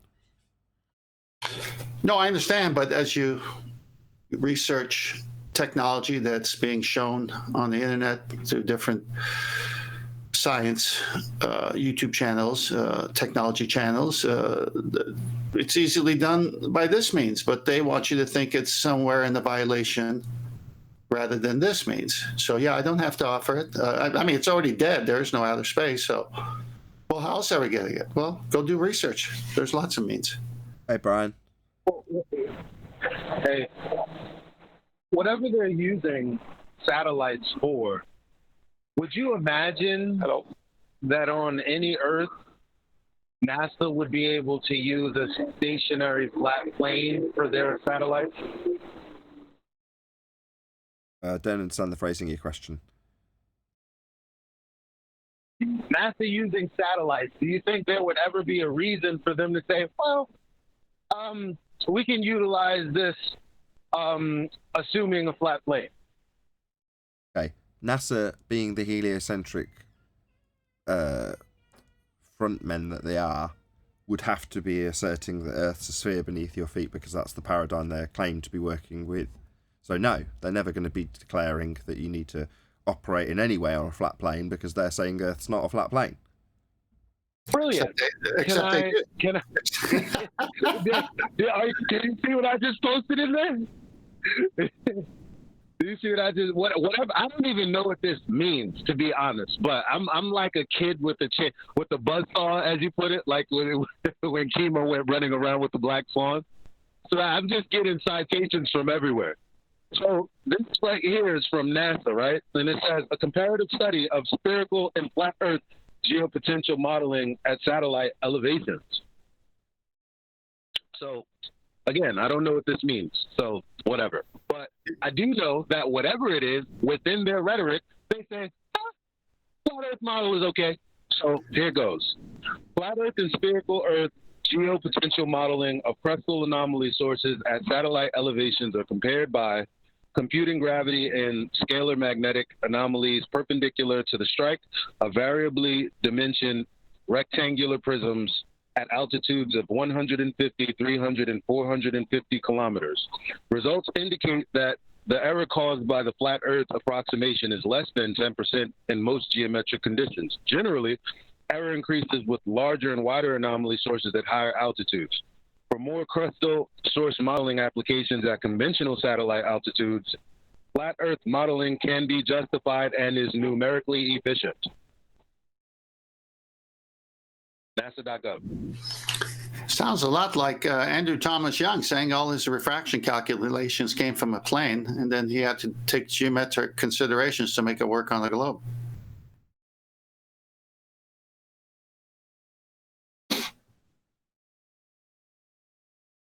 Can you see the screen, guys? Just before we move on, the talk of Satelloons and stuff. I think it's beyond the wit of man. I think this says in 2001, the US Army Space Missile Defense Command began to explore the concept of a lighter than air high altitude airship that could operate for extended periods at an altitude of 65,000 feet. I won't go on too much, but a number of tests were conducted to validate the feasibility of the product. The HAA has to date not been built, apparently, but I don't think it's in if you can put things up there and they stay up there that long, that technology is not being used and isn't a plausible explanation for some satellite signal. But why are you making it? I mean, it's the same thing to Tenth, and I applaud you for digging this out, and I've got it up on the screen. But is it part of a claim you're making, Adam? I mean, why are you offering this up? I think it's probably more just curiosity, and just to throw out there that these things are feasible. But it's not really to defend a claim or make a claim. It's probably just more the geek in you, if you know what I mean. So I don't think I'd bring this up if we had a baller on the panel as any form of defense or rebuttal to satellites. But it's just interesting to note stuff out there that's perfectly plausible and would possibly do the job of. It's no different than an airplane talking to the tower when it's high up in the sky. That's all it is. And that's within the air that we breathe, the atmoplane. The minute they say satellite and we say, where are they? They're going to say space, and then we're done with them. It's over. It's not there. Well, then well, just like an airplane. Go research it. How do airplane pilots talk to towers when they're high up? I could be wrong, but you mentioned that satellites use a GP, right? But I don't think that's what they actually use. I think they just the ground position measures the distance using the speed of light. It just utilizes the distance, the XYZ position, and calculates how far it is according to the speed of light. They don't use a GP. The speed of light, that is. Yeah, they do. The supposed satellite, for you to line up your satellite dish to it, for the alignment process is still that same sextant use, yeah? So for you to line it up, it will have a relative ground position, and that's what you line it up to, its relative angle for the ground position that it would have. It's a geostation one, it will have a ground position, and that's what you use to. You don't optically look at it, do you? You align it to an angle that will be exactly the same way that the sextant works out the angle to achieve. Actually, the difference between triangulation and trilateration is the fact that trilateration doesn't use angles, it uses distances. Now, I get the point you're trying to make with pointing a satellite at an angle. Yeah. But for a GPS to work, it uses 3 or more satellites by the method of trilateration, which uses distances rather than angles. No, you're mistaken there, Nathan. In Master B, I'm going to post a picture right now.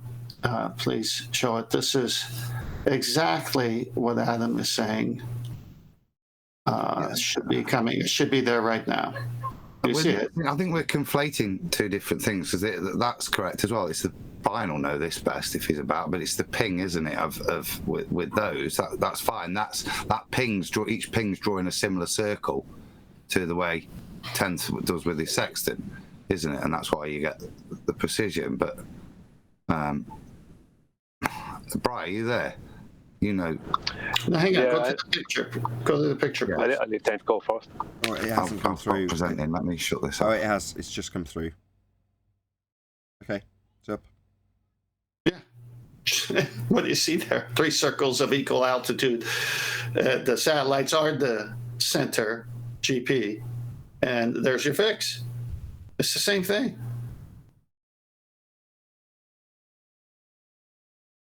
I'll send another one.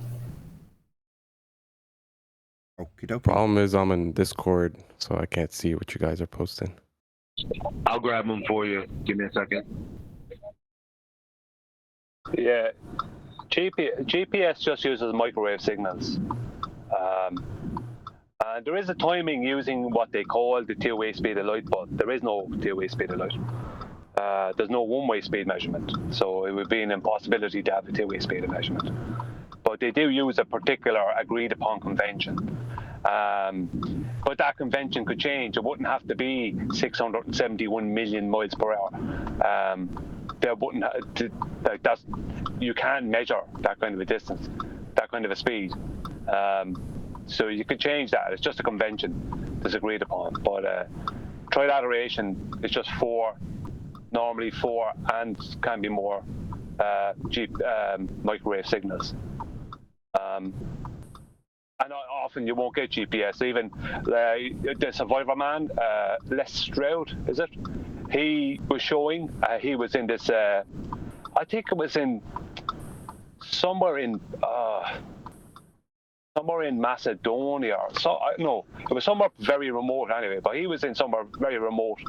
I think it was Journalism or something brought out a short video on him recently, or Taboo Conspiracy, where he was in a remote place sitting on this kind of beach area with trees behind him, and he had 3 or 4 of these big satellite, what they call satellite phones and receivers and different things. And he said the best he did that day is he sent the text like an hour previous, and the text didn't even go through yet. There's no signal from anything. So, I mean, there's no way that he could have all this equipment. And he said, at the moment, he said, if I remember correctly, it's not verbatim, but he was saying basically he's carrying around all this weight with him, and it's of no use to him. He can't make any communications with it. And he wasn't in somewhere remote, but he wasn't out in the center of the Pacific Ocean, and he wasn't in the middle of the Sahara Desert. So he was in a remote location, though.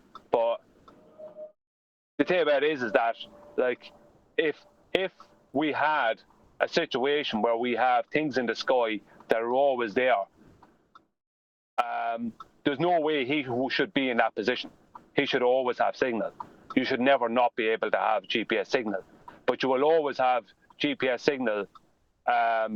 Let's just say in New York City, that will always be the case.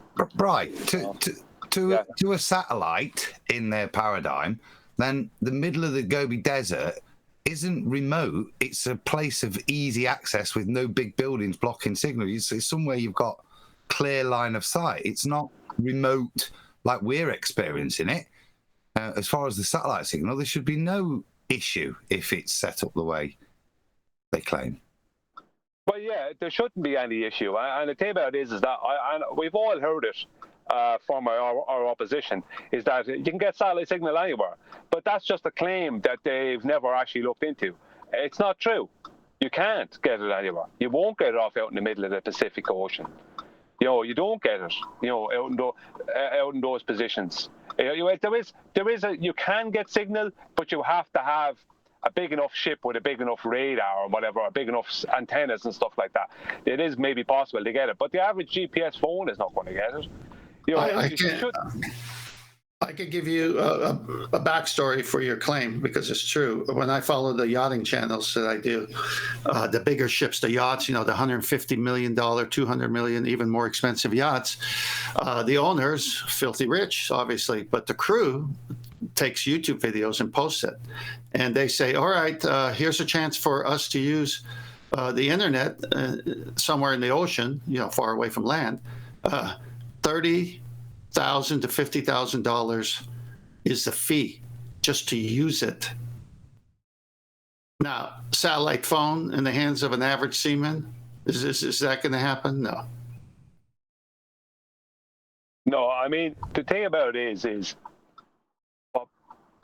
I think the people don't realise the amount of places you won't get GPS signal, and as Adam said, you should get it easy somewhere like the desert. There's nothing blocking anything. There's nothing blocking a microwave signal to there. All you'd have to deal, I don't know, all you'd have to deal with the heat, if that would affect the microwave signal a bit. But there's nothing blocking it, so you should get it. But you don't. You don't get GPS to all these places. But you get GPS in New York City all the time. What people don't realise as well is that signals are bounced off everything. So a ship will bounce a signal off a plane to get it to another ship. And, things like that, bounce it from ship to ship.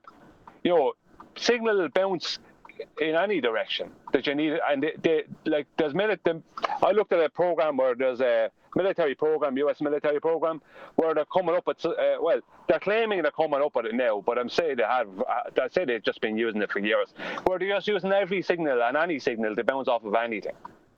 I mean, they'll find my exact location and they'll bounce it.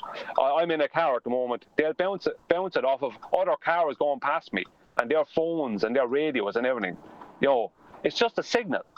The microwave signal is the most direct because it's one step away from a laser. The original name for a laser was a maser, and the M stood for microwave. So a microwave signal is only one step away from a laser, basically. So that's so it's a direct, straight line of sight type of a thing. But I mean, if you've got a receiver that will receive a microwave signal, but it will receive other signals, why just only receive a microwave signal? That makes no sense when you should be receiving all signals. I just the whole situation. It's easy to prove to people in New York that they have GPS because it's easy to get a signal there. But how do you prove it to them out in the middle of the Pacific Ocean or the middle of the desert? Actually, right in the middle of New York City, I would say Park Avenue, range anywhere between Park Avenue and 3rd Avenue, ranging from 55th down to 50th. It's a complete dead zone. I've had AT&T, I've had T-Mobile, I've had one other service that I can't remember right now. And each one of them, it's a dead zone there. Sure, because it's all maybe high-rises. Because of the buildings. It's all high-rise buildings, though, isn't it? Well, the thing about that is the whole city is that, but I'm not in a dead zone everywhere else, just that one specific location. Is that near Wall Street? No. As a matter of fact, there are less high-rise buildings in this area, as a matter of fact. I'll take some pictures just for interest's sake. Well, that would also make sense that maybe you're getting a better signal when there is more high-rise buildings. Because there's more things to be bouncing off of. There's more receivers and sender, on within the high-rise buildings or on the high-rise buildings. They say microwaves won't go through concrete and stuff like that. But so there's certain places you should not be able to get a GPS signal, but you can. Now, I'm not talking about your phone. Your phone is not a GPS receiver. I think some of the newer phones do have a GPS receiver, but the average everyday smartphone doesn't have a GPS receiver. So you're not receiving GPS to that. You're receiving the same data, but you're just not receiving it via microwave. You're receiving it via cell towers and TV stations and everything else. Do you have to be sat with your indicator on? Are you in traffic? Yeah, I'm actually. I'm gonna have to go on to mute now because I have to drive out of where I am. So I'll get back to you in a few minutes. Sorry, it took a turn for the worst. I didn't know if he was sat at the side of the road and just didn't realise that the indicator could be heard when he was sat at the side of the road. But if you're in traffic, obviously you need to tell people where you're going and stuff, which is fair enough. Such a subtle pun that you just ignored. I didn't ignore it. I got it. I know you got it. Freaking bionic ear over there. Can't even be sitting at a signal without Nathan picking it up. Bionic ear. Nathan, do you see the pictures I posted? Is it eerily resembling celestial navigation? I had it up earlier. Do you want me to put them back on? Well, you can just scan through them and just give some commentary if you like.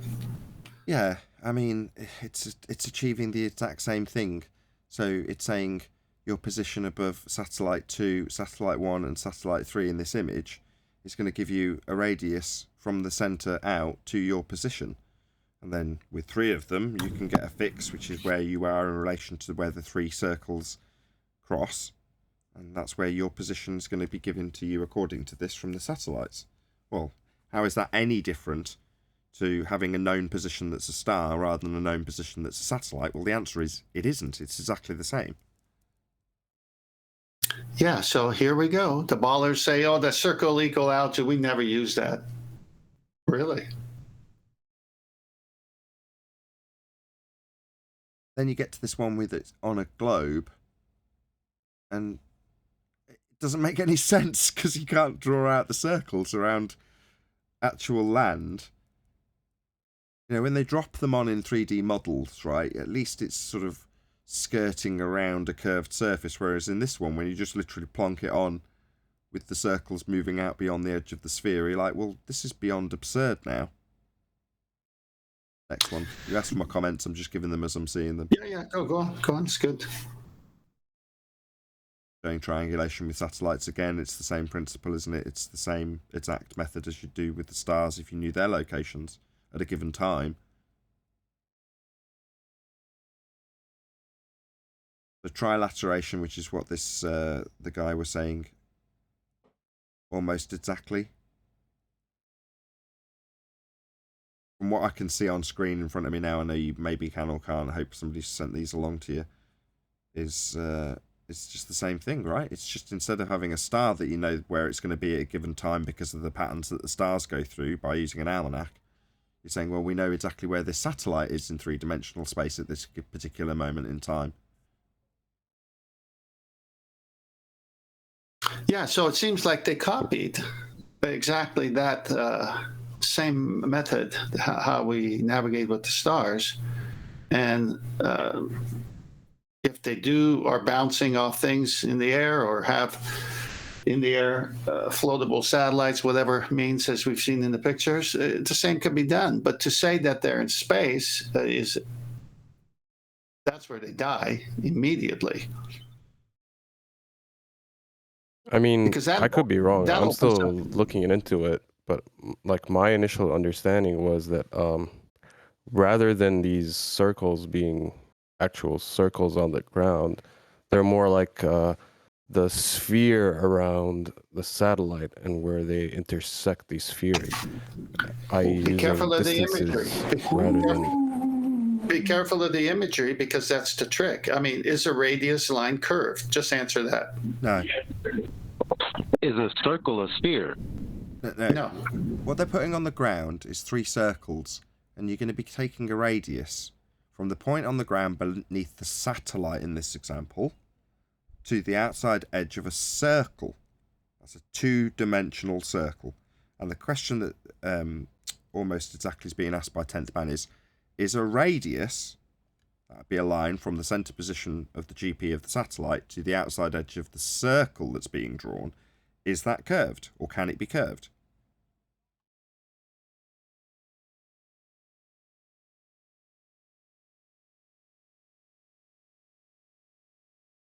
I take it didn't. Well, a radius can't be curved, of course. Right.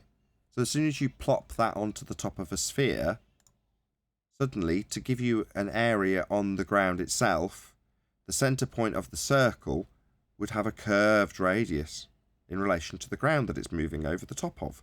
If you're going to plot it on the ground, and that's where you're trying to find your position of, right? So suddenly it fails because you don't have curved radii.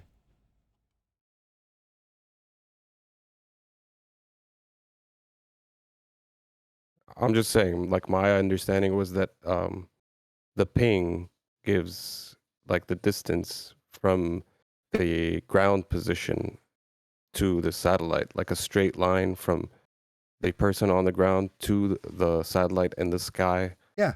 Creating this like a radius of a sphere rather than a circle on the ground. Stop. Yeah.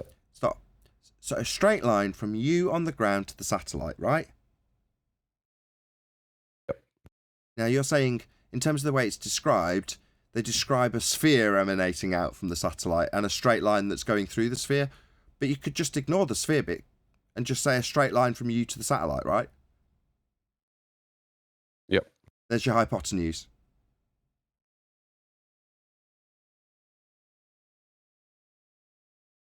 Well, what they use is that distance, right? Rather than the angle. That's why it's called trilateration. It's not an angle. But what's the distance useful for? So the distance from you to that satellite? Well, because that's why you can't use 1, not even 2. The minimum is 3, and it's usually 4. You need 4 satellites to get an accurate position. Hang on. I just posted pictures of them using 2 and having 2 circle of equal altitudes crossing, and you're one of those 2 positions. They use 3 to get a fix. It's just like celestial navigation. Don't fall for the trick. You can't have... Here, Nathan, I sent you that picture of the 3 circles on the blue globe in Master B, and it shows a 90-degree... Don't get me wrong. I'm just playing devil's advocate. I know. No, I'm glad you are. I'm just trying to explain. Don't fall for the image. Ask the better question. You know what the better question is? How can a radius be curved? Can't. Don't fall for the imagery. The imagery shows a boat on top of a globe with a short tangent line with just one point meeting a sphere. That's what it shows. And they're saying, oh, well, that's how we get it. The zenith directly above. And then you go over here on this part of the Earth, of course, it's falling away. They draw another tangent line. And the zenith is coming in sideways. Well, that's the second circle of equal altitude. Well, how are you ever going to get a straight line to the person when it's 6,000 miles of diameter or 4,000 miles of radius from that circle of equal altitude? It's got to curve over the surface. If it's being done on the surface, that's curved. But you can't have a radius curve. So they say, well, never mind that. We're actually taking it from the center of the Earth where we can get a corner. Yeah, but that's not how Sextant is used. You only go to the center of the Earth because you pre-assume you're on a sphere and say you go to the center of the Earth. You haven't proven that you're anywhere on the center of the Earth because you don't have R. Black Swan destroyed your R. They can't use the center of the Earth for anything anymore because there is no R due to the Black Swan. So it's really being done on a flat surface, then later with imagery and all the language they use to say it's happening from the center. It's because they need that corresponding angle because they can't get it from the surface because the surface curves. So they need a place where it doesn't curve. That's where center of the Earth to get the central angle, 2 lines meeting, creating a corner, achieving a vertex. Well, that's where we're getting it from. No, you're not. You're getting it from the surface, and the surface is flat, and that's why it works. Yeah, all of those steps that are described by anti-flat earthers after the fact aren't what's actually done in terms of triangulation. And from what I can see in the depictions, that's not what's done with the... I forgot the term already. These... Trilateration. Trilateration.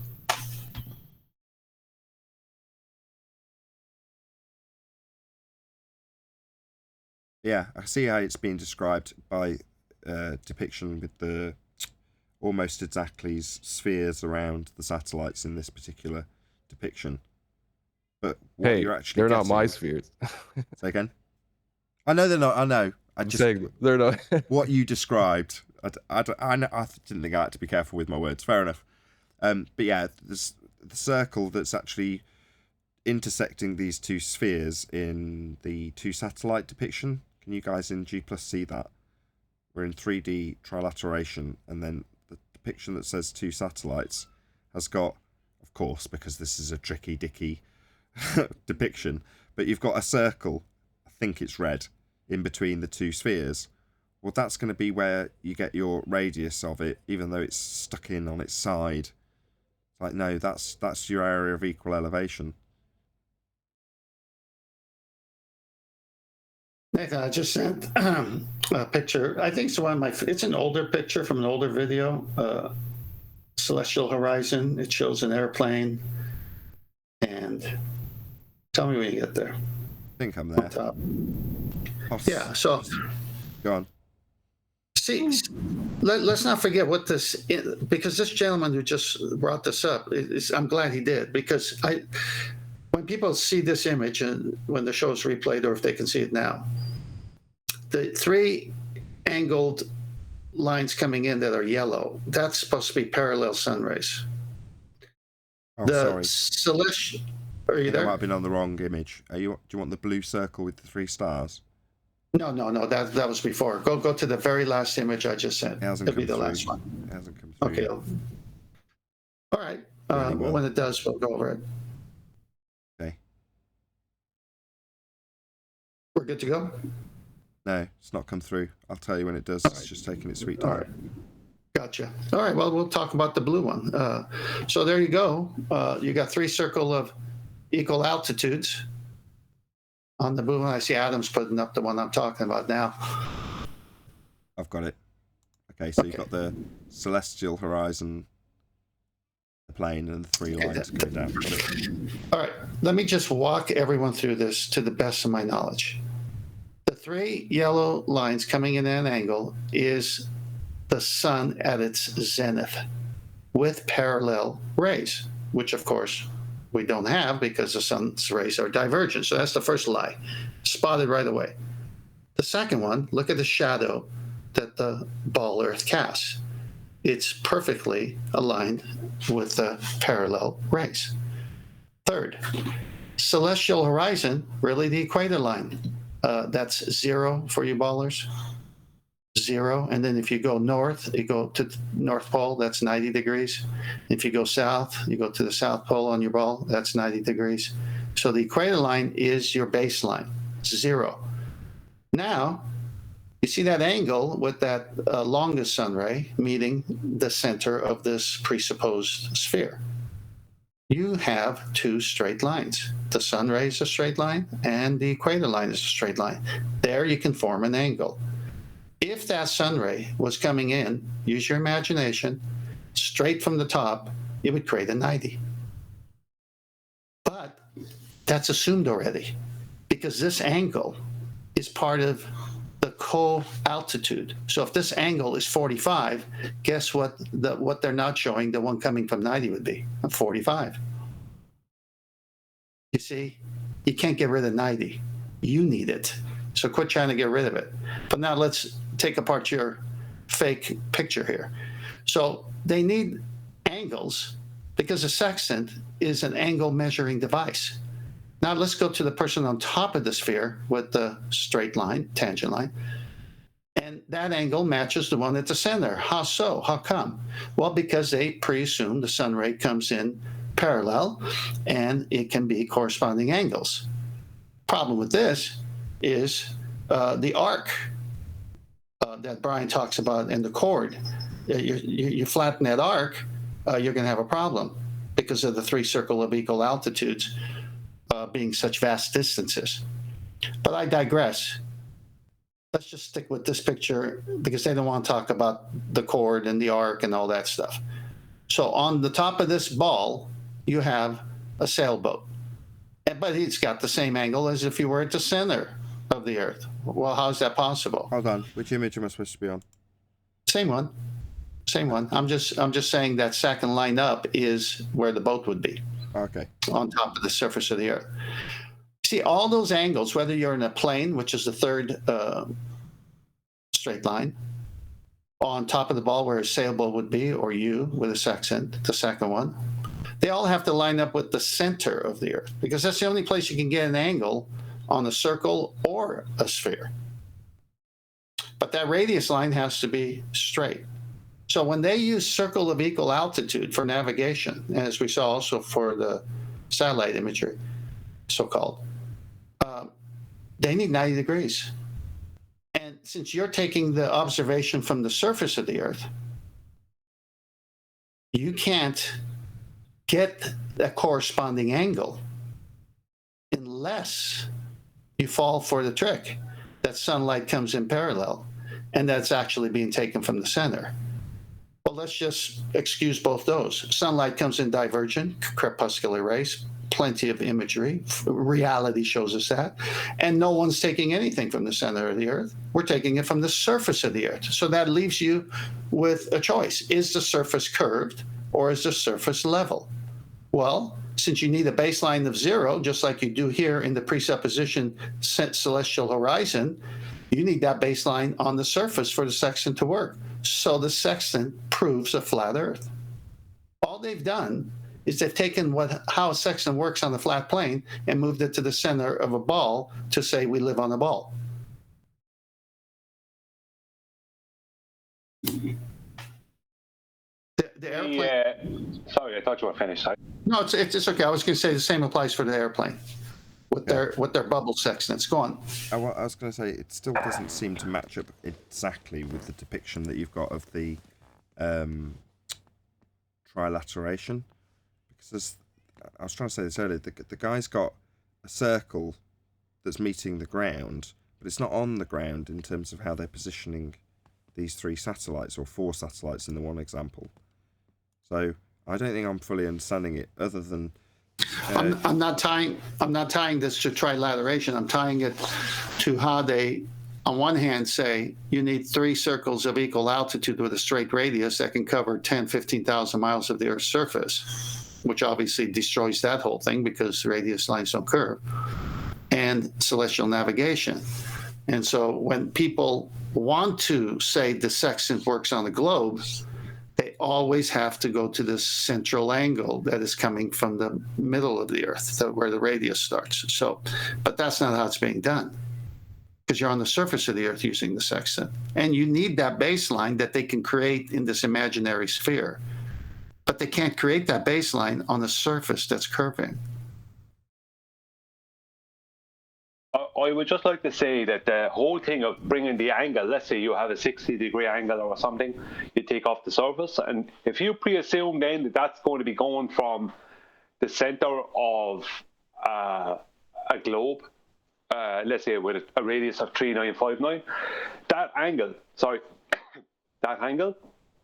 will then change the position of the star, like I showed in the diagram I did. It changes the position of the star to the observer on the surface, because that angle, is going to from the center of a sphere, is going to be going out and out and out and out. So for the observer, their angle on the surface of the Earth to the star that is now coming from the angle that is showing the star that is now coming from the center of the globe, that would mean that the person on the surface was wasting their time taking the original angle, because the star is now in a completely different position. Exactly. If you understand what I mean. Exactly, Brian. That's why I gave you props for that. And Adam yesterday did it. If Adam's still able, he can bring that picture where he drew a chord line. Have you got that to show what you're talking about? Have you got that picture, Adam, so we can pop it up on screen? There, Adam, you still with us? Adam? Yeah, give me a sec. Sorry. I got it. Is it going to get posted in Skype, or one are you going to present it on screen? Skype. Oh, present it? Okay, I can present it too. Into Skype, but for some reason my Skype's running really slowly and taking an eternity to actually put stuff up.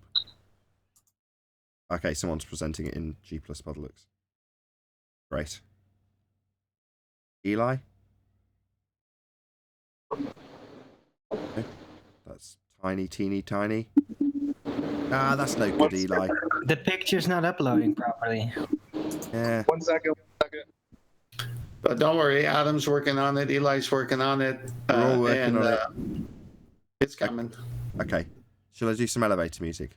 Dun, dun, dun, dun, dun, dun, dun, dun, dun, dun. I see There we go. Okay, brilliant. Brian, it's up. I don't know if you can see it, but if you want to just give your explanation again, how you've got to draw a chord to grain a straight radius, and you're not going to be slicing tops off spheres, etc., etc. Yeah, I can see it there, yeah. The chord and the arc thing, I actually have an interesting story about that. It's slightly, not off topic, but it's slightly different.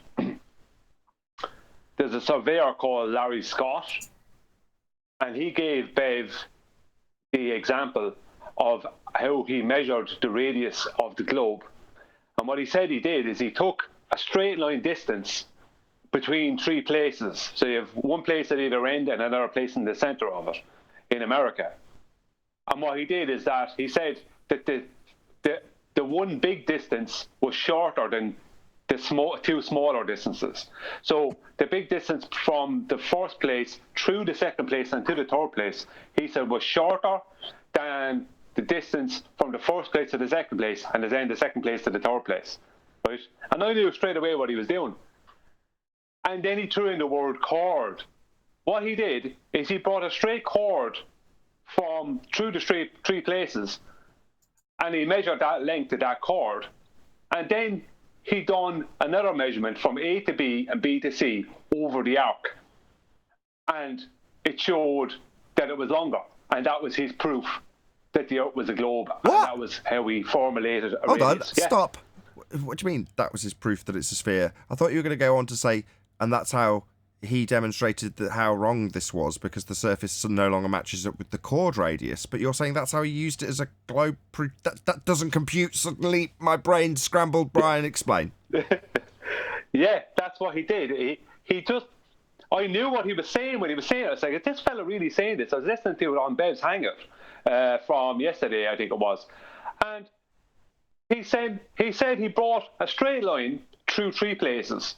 And when he measured that straight line in distance, he knew the distance between the three places. And when he measured that straight line in distance, that as one straight measurement, it was shorter from when it went from A to B, or A through B to C, it was shorter than when he went from A to B and then B to C. And the reason is that he measured the chord as the one straight measurement. But when he measured the two other measurements, he measured them, like he cut the chord in half and then measured them over the arc. And he said that was proof of a radius. My God. A claim surveyor. My God. Yeah. So when he's drawing a chord, why is he drawing a chord? Presumably because he needs 90 degrees to it, right? Well, yeah, this was his claim of measuring of a radius. Where did he get the arc from? This is the thing. The arc would involve a radius. Right, so it's got to have a radius first. Right. Yeah. No, it was crazy, like. But this is how we measure. This is how we measure the radius of the Earth, of the globe. But I just had to throw that in there because chords and arcs are present. Well, this is it. It's weird that somebody's using that to claim that they can take their presupposed arc, utilizing the radius that they've already presupposed, and then claim that they can derive radius values from that. That's very interesting, other than the fact that when you draw the chord line, when we're describing how you can't triangulate these positions on a spherical surface, because the moment you do, you've got to try and acquire a 90-degree angle. So if you're trying to draw out an area of equal elevation, well, literally, what is drawing a chord? Metaphorically speaking, it's slicing the top of the sphere off so that you end up with a flat circle to get a radius value.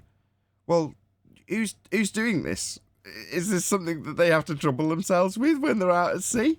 Well, absolutely not. They just take it to be a flat plane. No chord lines are being drawn. It's absolutely absurd. They're adding this after the fact to try and justify it when we talk about the sextant, but this guy's claiming he can derive radius values from this? What the hell? Yeah, I mean, no matter what they do, they have to draw. Like, they're at this for years, putting chords through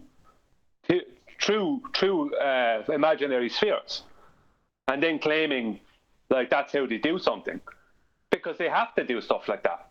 They're always putting chords through imaginary spheres and using the diameter of the equator of their imaginary sphere as a baseline for doing something.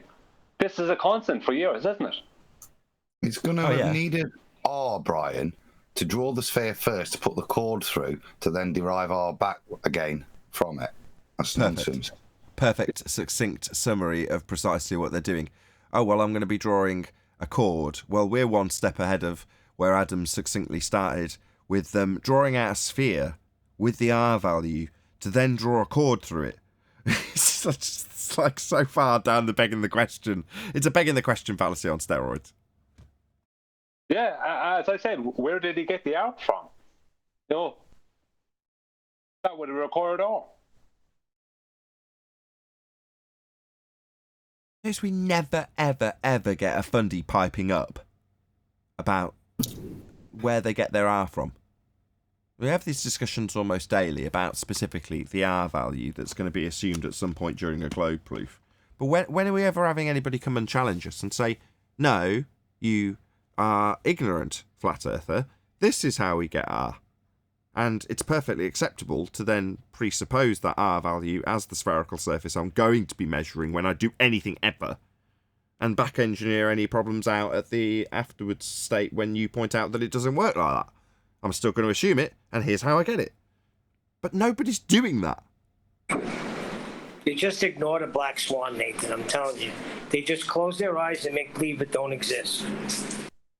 Well, that's why anytime someone brings up, we get the central angle, you say, well, you need R for that. You need R first to even go to a presupposed center of a globe to say that's where you're basing your central angle, the center of the Earth. You can't just say it's happening that way just because of a drawing. When we know the sailors on top of the surface of a plane, which acts as this baseline, the horizon, and it goes on beyond his optical reach of 3 miles or whatever it is that he could see, to the GP of a sun that's directly over that spot of a plane surface Earth, to give the radius to the navigator, has to be a straight line, calculated to be the distance from the circle of equal altitude. See, that's how it works. But in the imagery, we get it from the center. Well, you need R for that. And you need sunlight to come in parallel, and you got neither.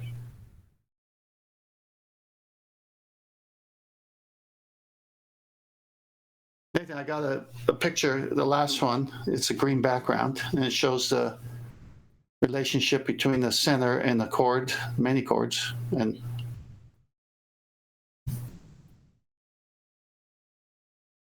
perpendicular bisector. It's going to be, well, that's just a follow-up, but go to the one with the green background. Okay. So here you go. There's the center of your presupposed Earth. And you see that last one, that chord? You see what Brian's talking about? That arc. See, that arc is a problem. Because now you got to flatten that arc. And all your readings are going to be wrong. All your angles are going to change. So it can't happen from the center. Arc has R in it.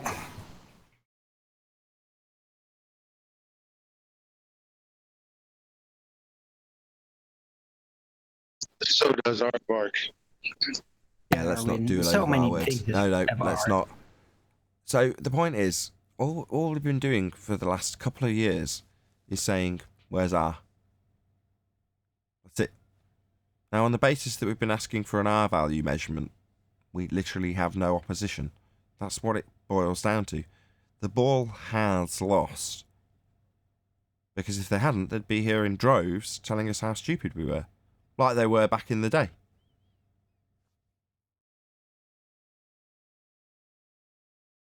How I called it with the R zombies. Very proud of that one. So, but seriously, we're saying every single claim to be a globe proof in existence starts with the presupposition of this R value. For Earth, there's a sphere radius 3959. Where's anybody to challenge us on that and say, no, you are wrong. It has been measured. Here it is. Where are those people? Where are they? Well, you got to admit, when the Black Swan first came out, January 2020, they showed up and they embarrassed themselves. They got tired of embarrassing themselves, so they're not showing up anymore because it's not a winning argument that any of them posed.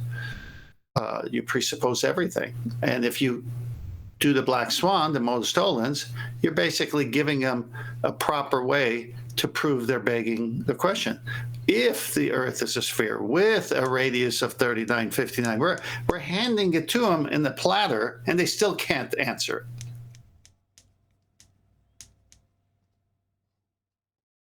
You know, you got ramifications if you're going to say the Earth is a sphere. You got to prove R, and the black swan shows it's past this geometric limitation. It can't be further than this, and yet it's further than this by a whopping 9, 10 plus miles, at least in that one image. And it's like, well, then goodbye, it's over. Where are they? All of those. Who? Where are they? They're in the chat skanking. Some of them, anyway, chat skanking. Well, are talking any of those, about Nathan in chat like little cowards. Are any in the after show live stream, i.e. the bit that we're actually talking to each other in right now?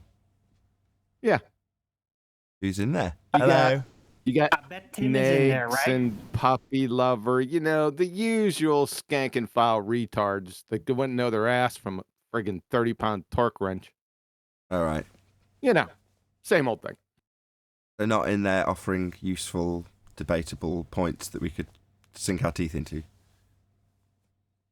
Nah, just generalized, baseless assertions. You know the routine. They're in a wave of pain they need to share with us right now, I think, because they were going at it like in the early bird chat today too. You know, sometimes it's one of those days, and then they just have to do that everywhere. Well, I'm kind of not looking. They're in a bit. Sorry, just one sec. I'm not looking for them to have a blazing row with us about anything. I'm more trying to assess their consideration on the R situation. Our argument has been the same for 2 straight years, and it's got quieter and quieter and quieter and quieter. Now we've got people, so-called chat skanks. And I want to know, regardless of your arguments, our argument is that you don't have an R value. What have you got to say for that? Anything?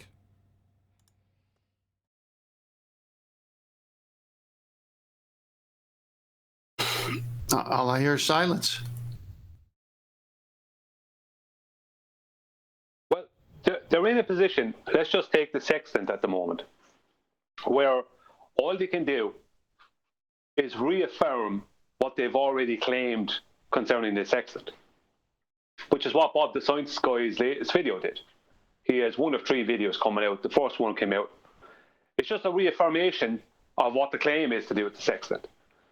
So, just using that as an example, all they can do is give back the same claim that we originally refuted. You know, the best they could do when it comes to a radius value is say, oh, it's been measured loads of times, or you don't understand it, or there's thousands of ways to measure it. But it's all vague. There's no Bob, specific. the science guy? Why are you even talking about him, dude? He can't even say conundrum, and he thinks there's Coriolis effect when you're standing on the Earth or driving a car. You experience Coriolis. This guy is he's scary retarded. See, this guy's not lying.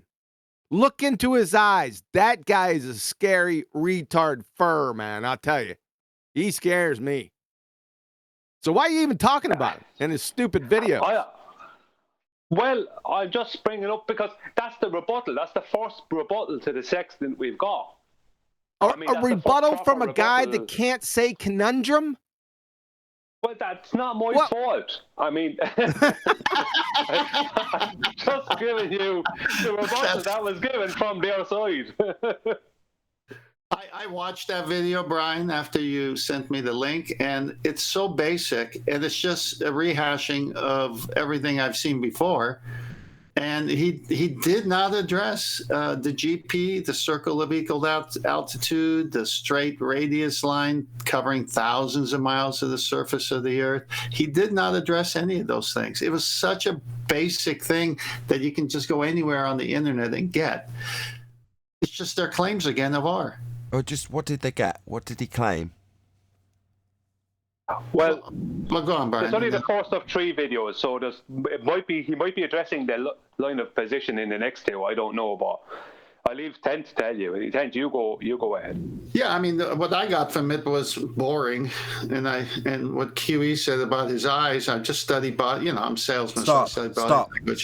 Stop. Right. So far, I've had two people tell me that you reaffirm the original claim. Right. Fine. What was the original claim in that case? He reaffirmed it by saying what? Center of the Earth is where the reading's being taken from. He assumed R. What? Yeah.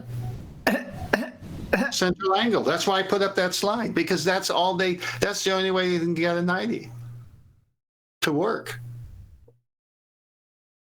Wow. It's not just an assumption of R, though. It's an assumption of the heliocentric model. Yes. Because as part of his claim was parallel sun rays, and that comes from the claim that the sun is a big, massive, huge ball of plasma, 93 million miles away.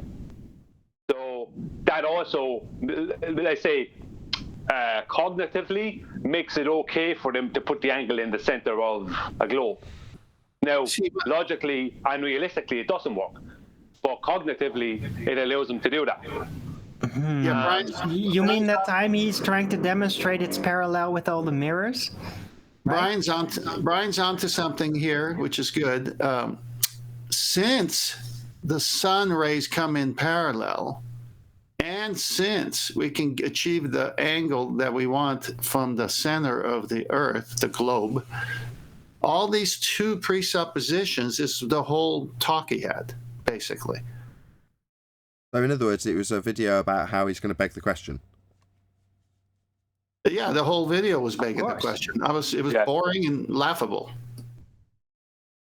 Okay. But it's also a funny attempt, though, to kind of like still try to keep reinforcing the idea of these lights being infinitely far away and thus parallel based on a presupposition of sphere, when in reality, yeah, the lights are kind of weird because we can't even really pinpoint them down to specific lights coming from specific positions. Hold on. Right? And he's playing with that. Hold on. But he's still presupposing R. Sorry. Okay, so this was a redress to the claim that you're going to draw out a 90 on a flat plane. Now, I know you've already answered this, so hence I know where I'm leading you. But in regards to how it's actually done, regardless of when I assume that I can get 90 degrees from a presupposed centre of a presupposed spherical Earth and that the light rays are coming in parallel, when did he actually address the fact that that is not what's done? Well, he actually was did the next trick, which is he drew a tangent line that was the short line that we always see on top of a sphere, and saying at this point you have a baseline to zero where it just touches the surface at that point. You know how they draw that short tangent line. I say, great, about a circle of equal altitude that goes on for thousands of miles. Where's the tension? Hold on. Where did he? He drew a tangent. What was he drawing? Where is he drawing a tangent from? What to what? A tangent for what? He drew a tangent. No, well, it wasn't. He called it a tangent line, wasn't it? It was a tangent plane where he put the center of the line on top of the globe. It's just, a tangent plane like in surveying, basically the same thing. Only 2D, not 3D. A flat plane on a circle. In other words, he chopped the top of the sphere off to give him a flat surface to work with. Well, no, he didn't draw a chord through it. He just put a tangent on top of it. I'll go there. Hold on, Ted. Hold on. Screenshot. Hold on. When you say put a tangent on top of it, is he drawing a chord or is he drawing a tangent? What's he doing? He's putting a tangent plane, which is the center of the line. The tangent line will be touching the sphere at one point, and he put it on what looked like the top of the sphere. So he just drew a straight line across the top of the sphere. He didn't draw a chord through it. He just put a straight line on top of the sphere and called it a tangent line. Really what it is a tangent plane. He created an imaginary tangent plane. I gotcha. So he's got a straight line that's like a seesaw on top of the curve, and the center point of that straight line is the center point of the tangent plane, which is the accurate description you're ascribing when he just called it a tangent. Correct? Yeah, when he said tangent line, it's not correct. It's a tangent plane, basically, to be more correct counterpart. I understand. And that's going to be his equivalency for the area of equal altitude, right? Well, that's going to be how he gets his original vertex. You see, this is the thing. Elizabeth Tent was saying a second ago. He'll get his vertex, his 90 degrees, off of that tangent plane. But in his world, the ground is falling away below you all the time. So you'll only get a vertex off of this imaginary tangent plane that he placed on the top of his globe. And that allows him to take that vertex then and move it to the center of his globe using the diameter of the equator. Oh, this is brilliant. Hold on, someone sent me a screenshot to make this visually obvious. I did. This is epic. I did. So thank you very much, Tenth. So let me get this straight. Even when he's trying to explain to his audience how it's being done, he's still drawing out a flat surface. Now, let me just, for the audience's benefit, right, see, for the guys in G+, if you can follow along with the last Skype image that was sent by 10th, right? So he's got his 90-degree angle here, right, and he's measuring out to this star, which we're going to call O, although I just think he's just drawn a circle for a star. He's not labelled them individually, right? So he's got this star closest to where he's got his tangent plane that was just described, this straight line, yeah? Well, he's doing this so he can actually perform the measurement to do the triangulation. Now, like all of them, he hasn't drawn in the 90 that he's actually going to be drawing to get the GP of this star, right? He's saying that this star is triangulatable, therefore it's going to meet this tangent plane at 90 degrees, right? He's got his zenith being the center position of this tangent plane, correct, Brian? Here, let me give you background. That the 2 zeros is actually the sun. It's the same sun. What he's saying is, since the sunlight comes in parallel, it's actually one sun. But the sun on the lower one, where it says GP, that's where its location is on their spherical model. So that's where the sun is. But here you are on top, and it says 90, and it's got your zenith coming down to the center of the earth, whereas the sun, its zenith is coming in on an angled version to the same center of the earth. That's what he's trying to show here, the corresponding angles, because sunlight comes in parallel. Ah, I see. So he's saying as you move, as the sun moves, its light shining onto the earth hasn't changed its angle, and he still needs this straight line. I'll just get back to my original point. What he's got below this angle is how much it doesn't work on a sphere. This differential between this straight flat line and the curved line beneath it. That's the differential in terms of how much it doesn't work. Why? Well, because what's actually done? Well, none of this spherical stuff is taken into consideration because you've already got a flat plane. So you don't have to do anything like this. You just take the plane surface with parallel lines running to each of the GPs of each of the lights that you will measure on that flat surface. So the consideration for this curved line is nothing more than his diagram showing how much the surface being measured for the angle that's required to do the triangulation doesn't jive with the curved line beneath it that isn't being used. Yeah, if you noticed the corresponding angles of the one black line coming in between the two parallel black lines having the same angle, the one in the lower one is the center of the earth, and the one on the top one having the same angle is the top of the earth. So he drew that inside the circle there. So that's what he's trying to show here. But again, that's the problem. You need R and you need sunlight to be parallel, and you got neither. So he's done. But even with the claim of power, like I know it's total nonsense, the whole parallel sunlight thing. If you look at his diagram there, this is absolute evidence, right, from him, right, back to him, that if you take the angle from that 90-degree tangent plane at the top of his sphere to the globe or to the sun that's matching the angle coming from the center of his sphere, that changes your angle immediately. But he's trying to claim that it goes back to heliocentric belief that the sun is so big that anywhere you point towards, it's like the whole thing with Polaris. Everything is pointing up the way towards Polaris. No matter where you are in the northern hemisphere on our globe, up the way is always directly towards Polaris.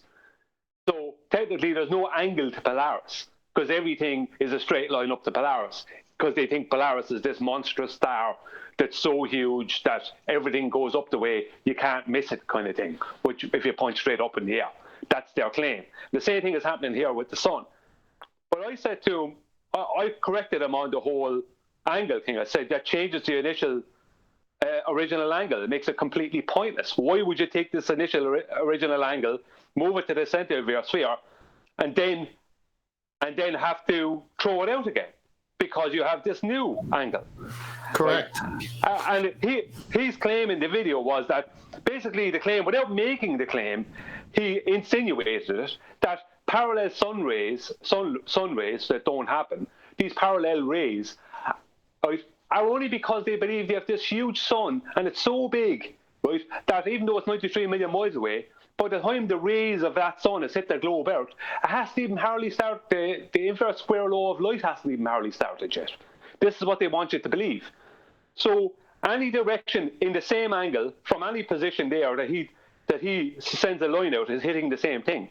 But the sun has an angular size in the sky. No matter what claim you make about it, it has an angular size. So if I take an angle to the sun here, and I drop that angle to the top of a building, a high-rise building, right? And I drop that angle down to the bottom of that high-rise building, and I take the angle again, put the angle straight out the way, then it's going to be a different, like from my position at the top of the high-rise building, that will change my angle to the sun immediately. You know, it's just begging the question. You know, you can't, it doesn't work. And they don't do it. As Nathan said, they don't do this. They just take an angle and use it. They're not out there in the middle of the ocean drawing diagrams.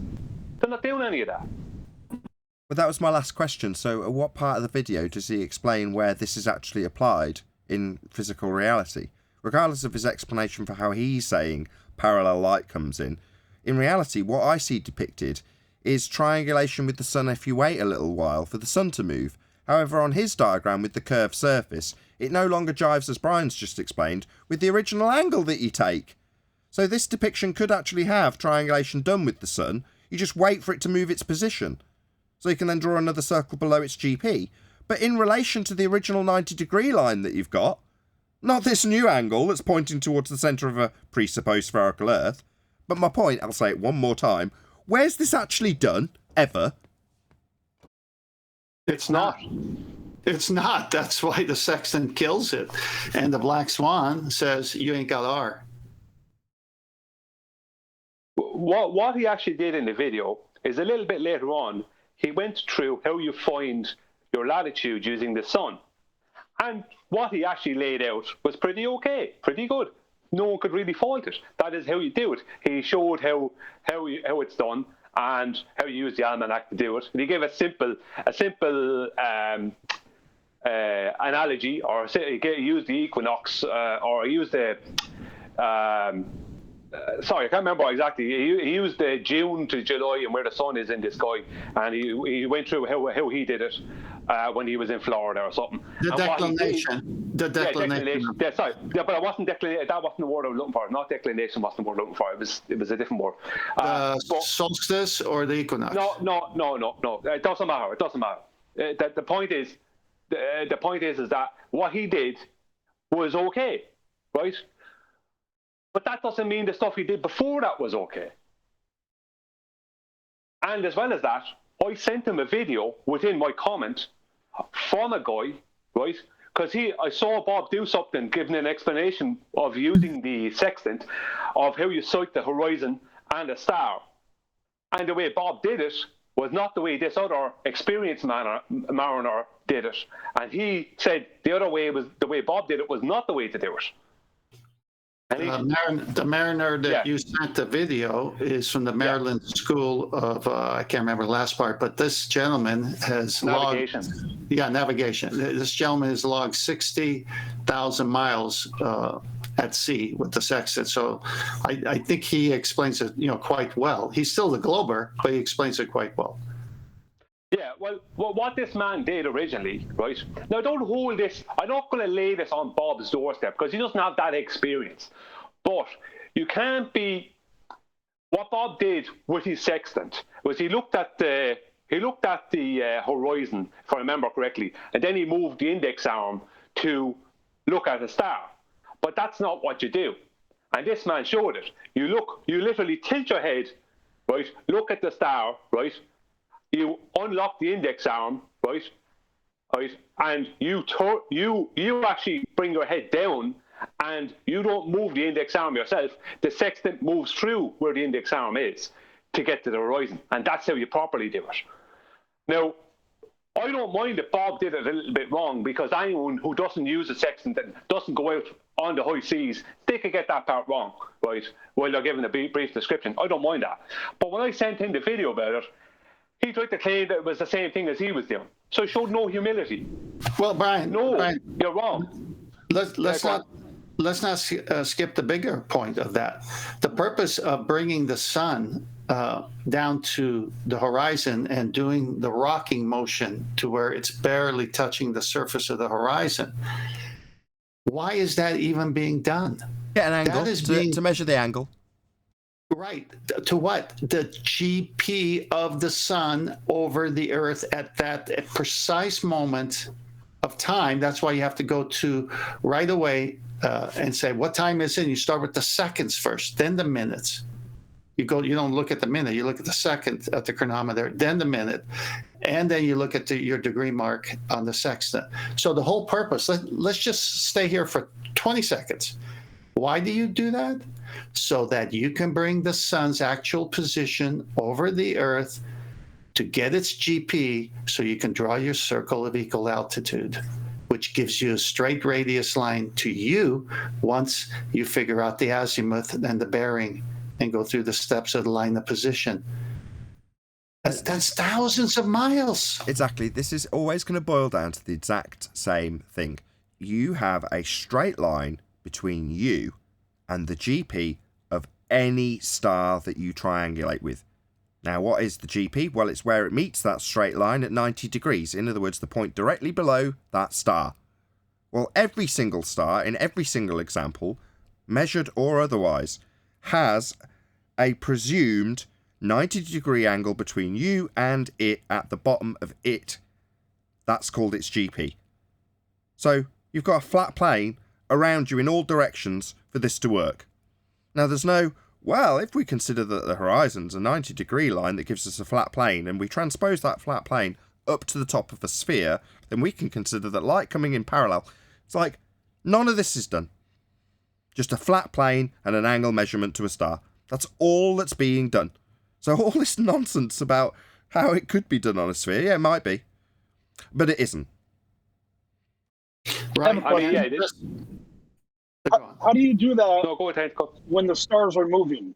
How do you get a GP when the stars are constantly moving? Good question. Just curious. So that's why it was just explained 25 seconds ago by 10, but that's fine. So in terms of the sun... I'm sorry, I was driving. It's okay. He described it for the sun, not the stars. So you've got to get an exact timing to the second to know where the GP is at that particular precise moment when you measure it. So it's all plotted out because they know exactly where these lights are going to be at what time. It's very well documented to the second. So they can predict it to the second in the future, so you can know exactly what piece of land that star is above. And were you to be on that piece of land, and you looked up, you know what would happen? That star would be above you.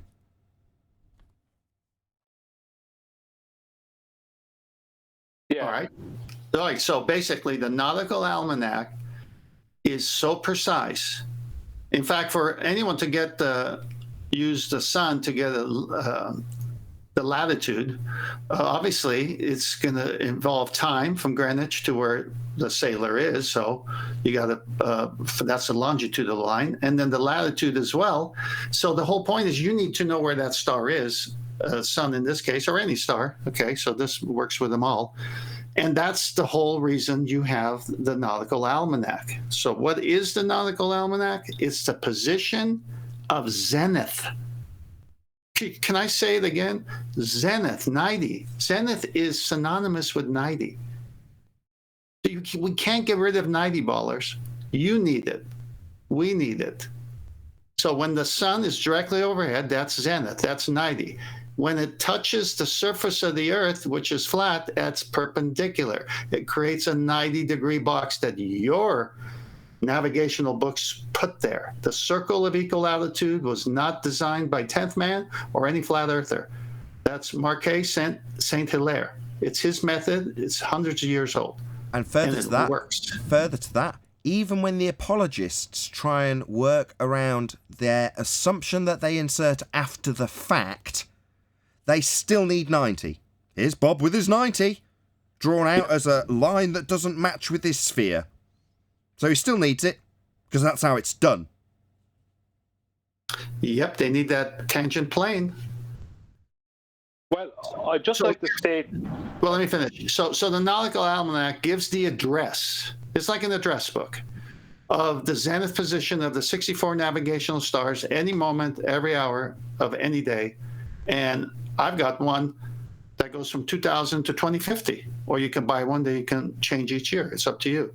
The Ephemeris also does that for astronomy. So they know. They've mapped the sky. And they know exactly how it relates to the plane below. That's how you use celestial navigation. Go on, Brian. Can I, well, it's me. Hey, I do kind of sound like Brian. That's crazy. Without the anyway. No, I spoke a second ago. I know you're pretending to be. Hey, don't be like that, both of you. How quick is your point, Eli? Is it fast? You know what? Yes. Okay. No, go ahead, Eli. Okay, so I'm speaking to someone on Facebook, right? And he says, well, you know, you could use the stars to actually get a latitude. You don't even need a longitude, right? So I said, you know what? Why don't you just share with me how it's done? Not the words you've used, but show me a depiction of what they actually do. And he sent me to this article, and you know what happens when they do that? It debunks their whole argument, right? So it's titled "The Astrolabe: How to Make One and Understanding Its Use." So never mind the depiction of the 90-degree angle between the star, the horizon, and the person using the astrolabe.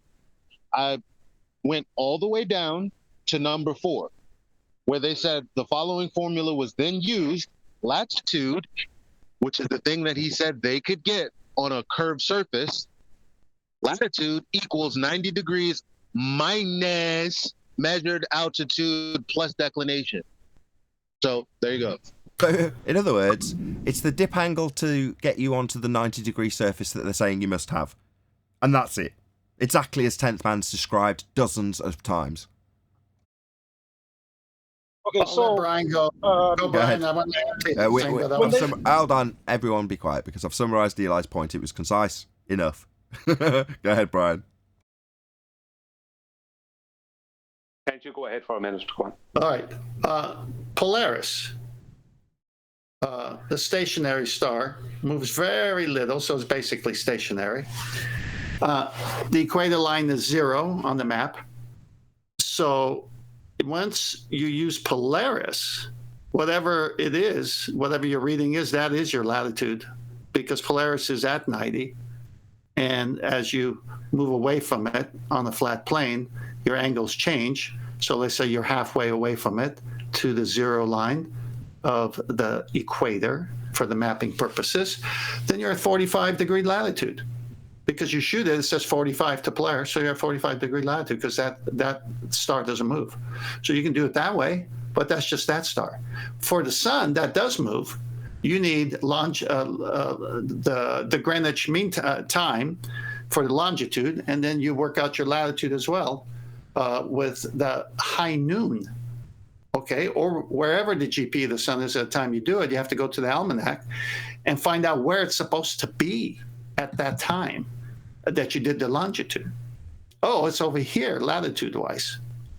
And so, yeah, it's all there. It's just a map of the sky and the address for each part of where it's 90 degree over Earth at any given moment and second. Meet me at high noon. So you always use one specific time zone then when you do this, right? For longitude,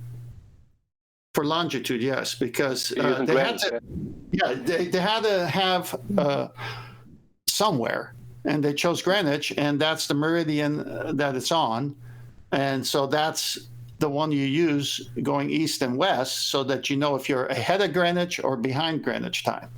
So, like if it's, let me see if I can do this right. Let's say it's 3 in the afternoon. if you go west, it's not 3, right? Because Greenwich is earlier than moving west. But if you're east of Greenwich, it could be 5 p.m., but it's only 3 p.m. in Greenwich when you cite that luminary.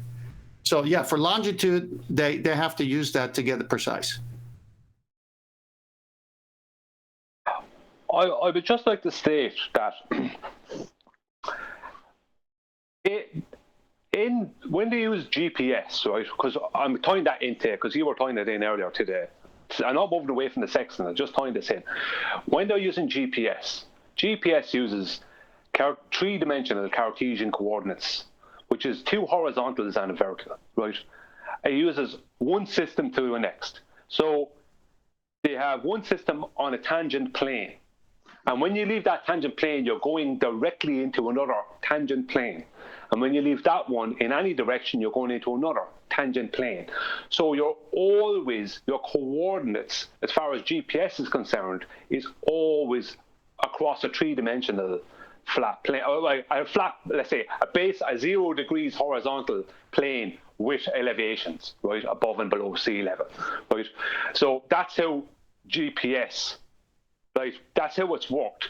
You might get your coordinates in latitude, longitude, and like you would off of Google Earth, you get latitude and longitude, and you get height above ellipsoid, right? But that's just like the only way they can give a three-dimensional and use latitude, longitude, because latitude, longitude is two-dimensional only.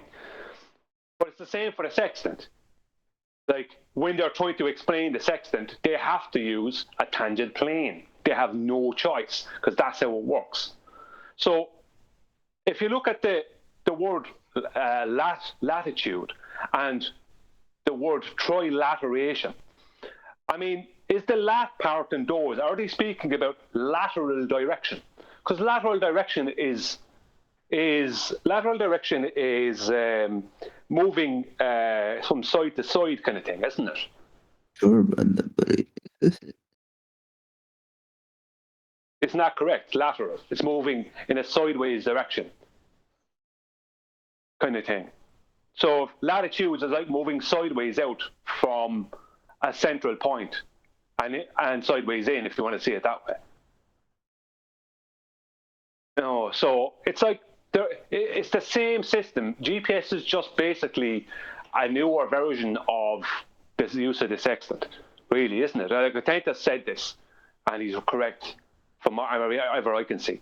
Because when they're using GPS coordinates and they're trying to pre-assume a globe, they always have to create tangent planes constantly. You're always on a tangent plane, no matter where you go or what you're doing. And the same for the sextant. When you're trying to explain the sextant, you have to create tangent planes. You know, like latitude lines. Latitude. What does that mean? What does the word mean? Is it meaning moving in a lateral? Does it mean laterally? Like, is lateral comes into it, right? Somewhere, because the word lat, the part of it that says lat, that has to have some connection to lateral. And trilateration that they use for GPS, the word lateral has to come into that too. Now, how does lateral work on a sphere?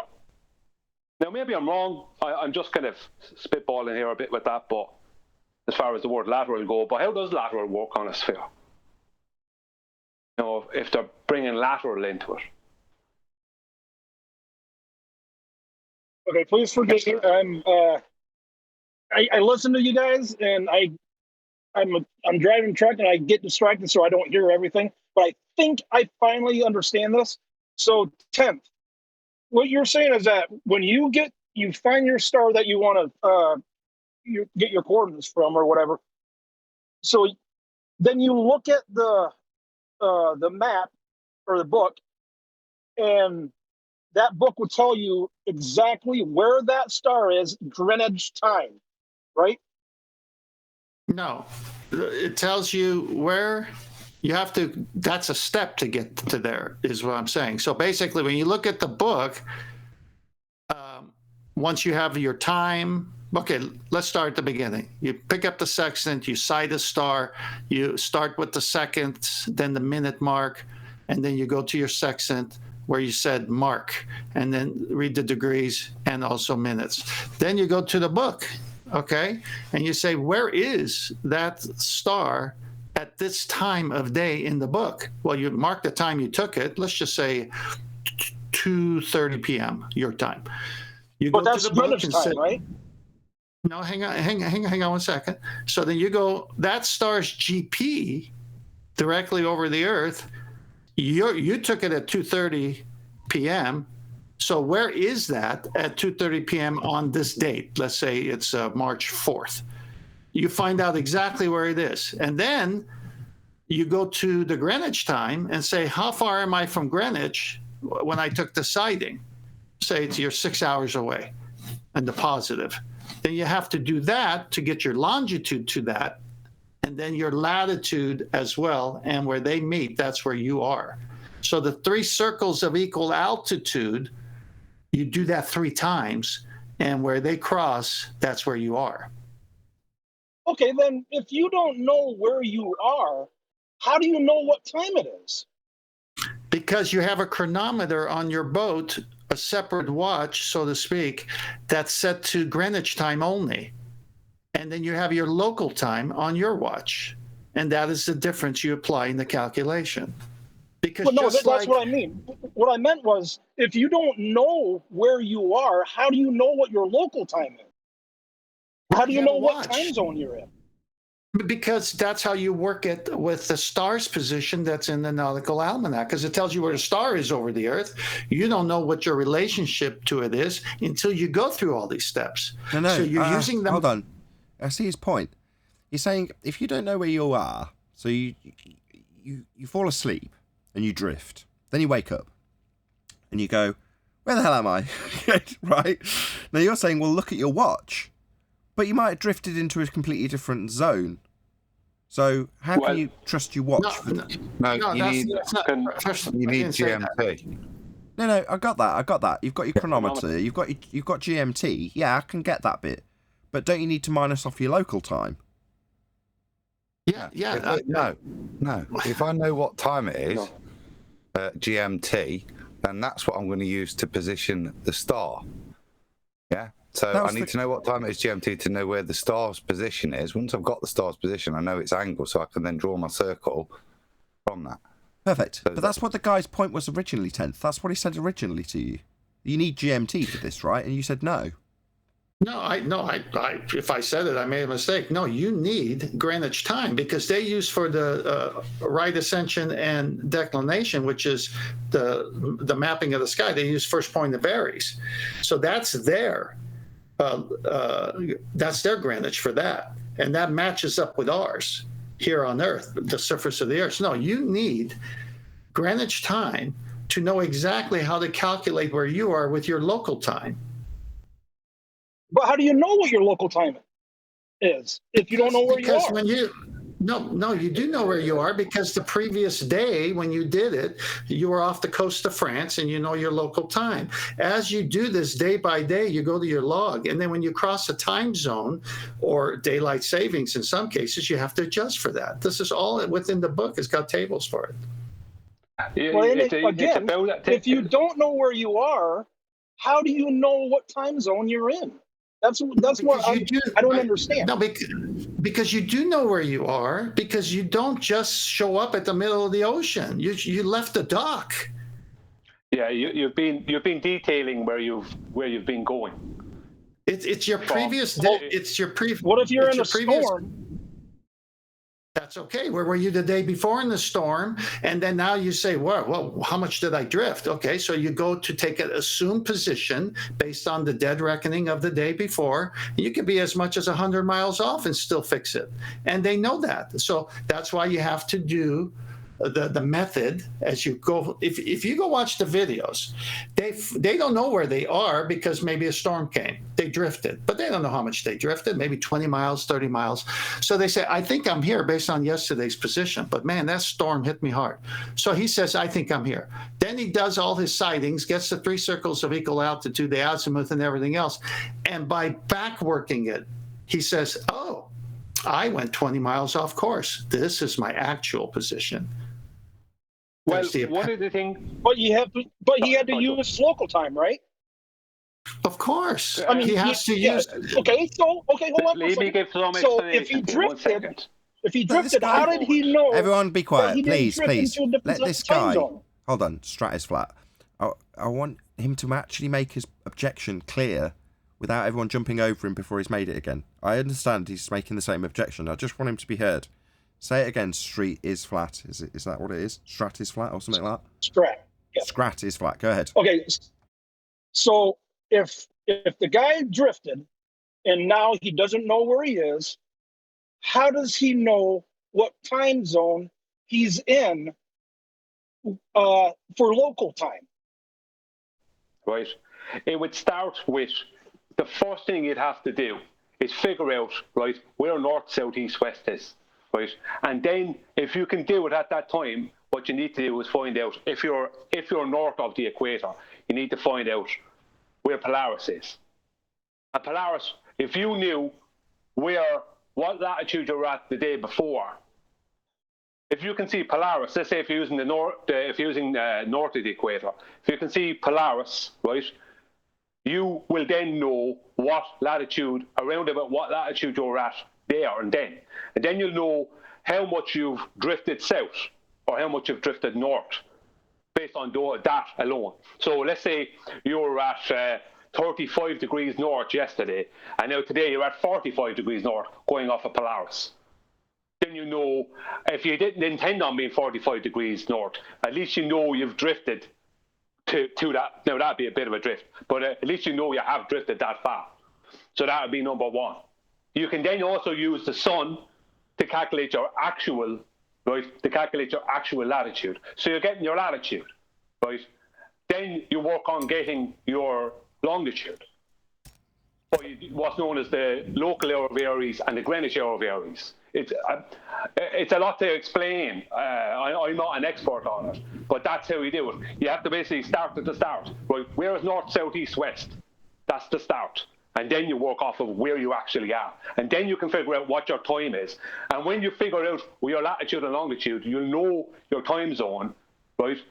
Because you're an experienced mariner, you'll know your time zone. Like the average person out there won't know their time zone. But an experienced mariner who's learned all this and used it will know their time zone. And they'll have it in the almanac. And then you get your time. Then, if you've got clear skies and it's the night time, you can sight a star, right? You can then you can take the time, then you refer to your chronometer for your Greenwich Mean Time or whatever. Then you can refer to your almanac. And then you can do that 2 more times and get your actual fix.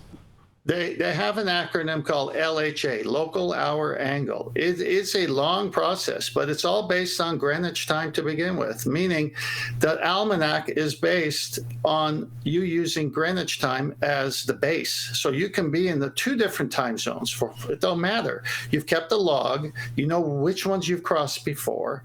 You take the sighting. You match it to where the sun's GP is supposed to be, and then find out what Greenwich says. Look at that chronometer on your boat, because you got to have it, and for longitude, and then you look at where local hour angle is, and you make the adjustment because the GP of the sun is at that place, and a storm hit you the night before, you may have crossed over to a different time zone. It's all there for the calculations to be done.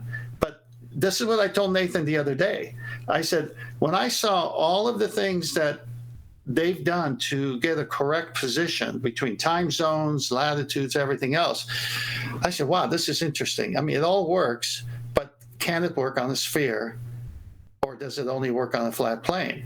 So my whole digging in has not been into trying to figure out every detail of all of these adjustments. My main thing about the Sextant is it's an angle measuring device. And how do you achieve an angle if you don't have 2 straight lines that meet at a corner and a vertex? I want to kill this thing right at the beginning. Now, I've sat down and watched 10 hours of celestial navigation videos that covered this subject alone, of local hour time and all that. It's like, okay, fine. What does that mean at the end of the day? I want to prove the Earth is flat. And the way to do that is to say, what is the sextant? It's an angle measuring device, and you can't get an angle off a curved surface. This is where we kill them. Okay, now if you want to go into deep yeah, but stop. But Scrat, hold on a second, Nathan. Scrat, you're not just showing up as a numpty through 18 dimensions without knowing no times where you came from, right? I'm not a squid. So I'm just trying to think through this common sense. We're on Scrat's question. You just don't show up somewhere just with a sextant. You don't know no times. You don't have anything, right? You always have to keep track of where you're at, even if you get blown off course, right? You have some semblance of where you're at in time. Got it? I think number one, I think it's a perfectly reasonable question to ask. Number two, it is. I'm amazed that bang, like that, 10th has got all of the answers lined up. Not only that, he can also point out how, yeah, I can give you these answers, but it's pretty benign. What we need is a 90 to a flat plane, and that's all that matters. You've got all of these stars around you in this position, and you've got a flat ceiling above you, and you've got streamers, plumb lines coming down from every single one of them to meet the ground at 90 degrees in every single direction. That's what they're all doing, meeting the ground at 90 degrees below them. If you've got a plumb line attached to that star, metaphorically speaking, attached to the roof, just drops down everywhere around you from every single star and meets the ground at 90 degrees. So yeah, you can nitpick, and I'm slightly gobsmacked that 10th just rattled off that description off the top of your head, but that's a testament to how smart and well-researched 10th man is in this respect, because I wouldn't have been able to give you that answer. Brian was pretty damn close, but it's benign. It doesn't matter. All that matters is, in this process, you get a 90 degree to the zenith of the star, and all the book's describing is zenith positions for every star. What's the zenith position? Well, it's the plumb line drop down from every star. So as you look out in every direction, if every star was triangulatable, it'd all have a plumb line drop down to it to meet the ground. And the ground has to be flat for this to work. And that's all that matters. That's literally all that matters. That's a good summary. That's a great summary, Nathan, because as I was going into it, I had a decision to make. Do I really want to know every detail? No. I made the decision not to spend my time trying to figure out every detail. I only spent my time, how can a sextant work? What's it designed for? How could it only work? And every time I ran into, like, there's one that's 7 hours long. The guy goes through boring as heck. But, I watched the whole thing. And I said, you know what? I don't care for that. I just want to know when the sextant is inoperative. And when is it operative? How does it work? And every definition of a sextant is it's an angle measuring device, and you need two objects, okay? The horizon has to be the baseline zero, and to make sure it's a baseline zero, you've got to minus your height on top of the boat plus your own height where the sextant meets your eye. So if you're a 6-foot man and you're on top of a boat 10 feet, that's 16 feet. You got to make a dip correction so that you can get that baseline zero to meet up with the GP of the sun that the book says is over here. The radius is 3,000 miles from you. And with this angle, voila, flat plane. Can't get an angle with a curved what if surface. the horizon's looming? That's the beauty. That wouldn't matter. Don't be flippant about your answer to that question. What? Can you repeat the question, please, Q? Yeah, this was the original question. Remember 10th? Yes. Right? And this is what got us on, because as soon as the Black Swan came out, and I've been hearing all these crazy horizons looming, I said, what about that sextant? Right. And 10 just ran with it. So the question is, what if the horizon's looming? Then this isn't possible. Without the horizon representing 90 degrees from your position, then this measurement's not possible. Doesn't matter. And looming is the changing of something with respect to the horizon. Yeah. I'm saying looming in their paradigm where the horizon looms above the horizon, the nonsense. So, I knew so guess what? It doesn't matter because that's apparent. So what we're measuring is the actual ground, not the apparent. Well said. I gave this answer already. Go If on. the terrestrial refraction was real, none of it would be in its actual place in order for that sextant to work. That's correct. That's the first point, Arwin. That's correct. So if it's looming, then it's not a reliable position to give you 90 degrees, which is absolutely what's going to be done regardless of where you're sighting the horizon. That's the first thing. The second thing is, to answer QE's question, when we nitpick, and I'm going to use those words, because we're talking about a difference in a super zoom camera of a horizon being either a little bit before or a little bit after some oil rigs. Now, I say nitpicking because if you've got a fundamentalist religious sphere belief, then that's the difference of a physical position moving 10 miles, making the sphere radius inflate to beyond a diameter of the orbital path of the moon. It's just ridiculous, right? Because they've got a stupid sphere belief with a geometric horizon. But QE's saying, well, what if it's loomed, and we take the loom to mean moving the position of the horizon with respect to the horizon into a new non-physical physical position that's just an optical representation of the physicality that we don't see because it only appears in the maths. Right, QE? Just to summarise your question before I give you an actual answer. Yes. Right. Well, if it's loomed, it's not geometric Earth curve. So every assumption that's made thereafter for the R-value based tangent, as it's described when Bob says he's putting a tangent flat plane on top of a sphere, or a chord being drawn through the sphere, or the centre of the Earth that they're going to get a 90 degree when they assume it after the fact when doing it on a flat plane, all of those things rely on and are dependent on a tangent-based geometric horizon. So to answer your question, what if the horizon's loomed, then the Earth is not a sphere? Well, it's more than that. It's more than that. If the horizon is loomed, that means the sextants don't exist. Precisely. That was my whole point. They would never be as reliable as they are. I thought that's what you meant. Yeah, if nothing... Before Kimmy raised that bit, there was just one bit I wanted to add to what Tenth was saying, and it goes back to all that detail, all the timings, local times. That's brilliant, but what is the purpose of all of that? Fundamentally, it's to make your triangle more accurate in terms of its placement and therefore the accuracy of where you're at. That's all those extra details are about. They're just about making your triangle super, super accurate. So you've got maximum inference from what you gather.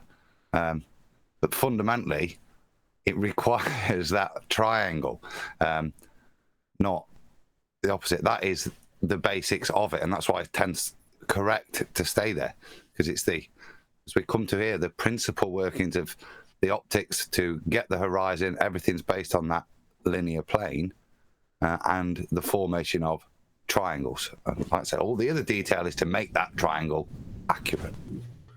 Perfect. That's exactly the right angle triangle that the sextant, because when the star's over somewhere on the Earth and its radius is 3,000 miles away from you, and you're looking at the horizon beside it, it doesn't matter what the optics are. It doesn't matter. Like I asked one navigator when I talked to him, I said, what if you can't see the horizon, like it's fogged in? And he says, well, what can you see when it's fogged in? Aim it at that. That becomes your new horizon. And I said, so when it's really fogged in, but you can still see in front of you, say 100 yards or 100 feet? He says, yeah, that works the same. Why? So it represents that flat zero, and you still have to minus your dip to that, even if it's 100 feet in front of you. Yeah, but what is in front of you? The limitation to your personal optical representation. So therefore, you can take it as read that what you will be presented with, based on how your eyeball works, is that optical limitation. Regardless of where, if it's 5 feet in front of you for fog, well, what can you see, he says. Well, what's the limit of your optical representation at that particular time? That's going to give you a horizontal, that is. That's what he's saying, isn't he? Yeah. Yeah, he's saying it's because you need a 90 right angle from the GP to you on the surface of that water coming right to your boat. And you just have to get it to zero. But it's just before Adam goes, this is why I was saying about nitpicking. The difference in the picture on the Black Swan, if you were actually stood on a boat, pointing your sextant at the horizon to get your 90. Now, forget about dip angle correction for the moment. The difference in terms of what you would actually measure on your sextant would be negligible, if anything, between those 2 days that are represented in terms of their false claim that suddenly it's a white swan when the horizon's a little bit further up one of the oil rigs, when it should be like miles further down the frame. But that aside, the point is the difference in where you would still stand in the exact same position that that guy stood with his super zoom camera and point your sextant at the horizon, you'd get absolutely no difference in terms of the measurement. None. But because we can super zoom and blow it up to a nice big 16:9 aspect ratio, suddenly what, we think that that's a massive difference? No, it isn't. Think of it this way, and I'll let Brian finish. The GP of a sun is 3,000 miles away. It's coming straight down. That's its zenith. That line it meets is the ocean, which is a plane, flat. It starts zooming at you like at speeds unknown, coming from the other direction, and it hits your sextant. It plows through everything. It has to be flat to get that 90-degree right angle. It doesn't matter what optics are. It just matters you get it to zero, because zero is also 3,000 miles away awaiting you to get that right angle. I'll just add to that then, Nathan. Just by zero, he means flat. It's 3,000 miles away, flat, at 90 degrees to your position, standing vertically, with the zenith running directly above, down through your head to the ground, and you've got them lined up parallel, both at 90 degrees below the star that you're looking at, or the sun that you're looking at. Flat between you and it, 3,000 miles. That's the main point of this argument the 10th's just made. That's why I'm stressing it, Adam. Sorry. Go ahead. It literally is, and that is to reiterate your point, really. It's the knowledge, when they use the sextant, the knowledge of how the eye works when it's looking across a flat plane and how it will enable you to generate a 90 degree, even at sea. It's that knowledge that allows the sextants to work, and that's what they've used. That's how that guy's saying, even at that limited optics, the way in which the eye is going to work is going to allow you to generate your 90 degree minus your height, so the whole way in which, again, we know optics work is validating that flat plane as well, is the point. Yeah, because if it was optics over a curved surface, we know that wouldn't be consistent to meeting at eye level, and it's that meeting at eye level that allows you to get your parallel. Brian's been trying to get a word in, so go ahead, Brian, and then I'll finish it up with the artificial horizon. Thank you, Ted. Yeah, I just wanted to state, just going on the Scrat's question earlier, that without radio like we have today and digital aids, anyone could be lost at sea. Right? If you don't have those two things, anyone could be lost at sea. The difference between the person that survives, more than likely survives, and doesn't survive is the person with knowledge. So someone who is an experienced mariner could be lost at sea, but they will find where they are, and they will find their way to where they want to go. Even without an almanac, they will, if they're experienced, they would eventually find their way. With the almanac, they definitely would. Once they have their sextant and they can see the skies, they can see what they need to see. So if you've been blown off course by a storm, if you're an experienced mariner, you don't have radio and you don't have digital aids, let's just say, to help you out, like Google Earth or whatever nonsense, but you do have a sextant and you do have an almanac, then you will find your way. But you're just as lost.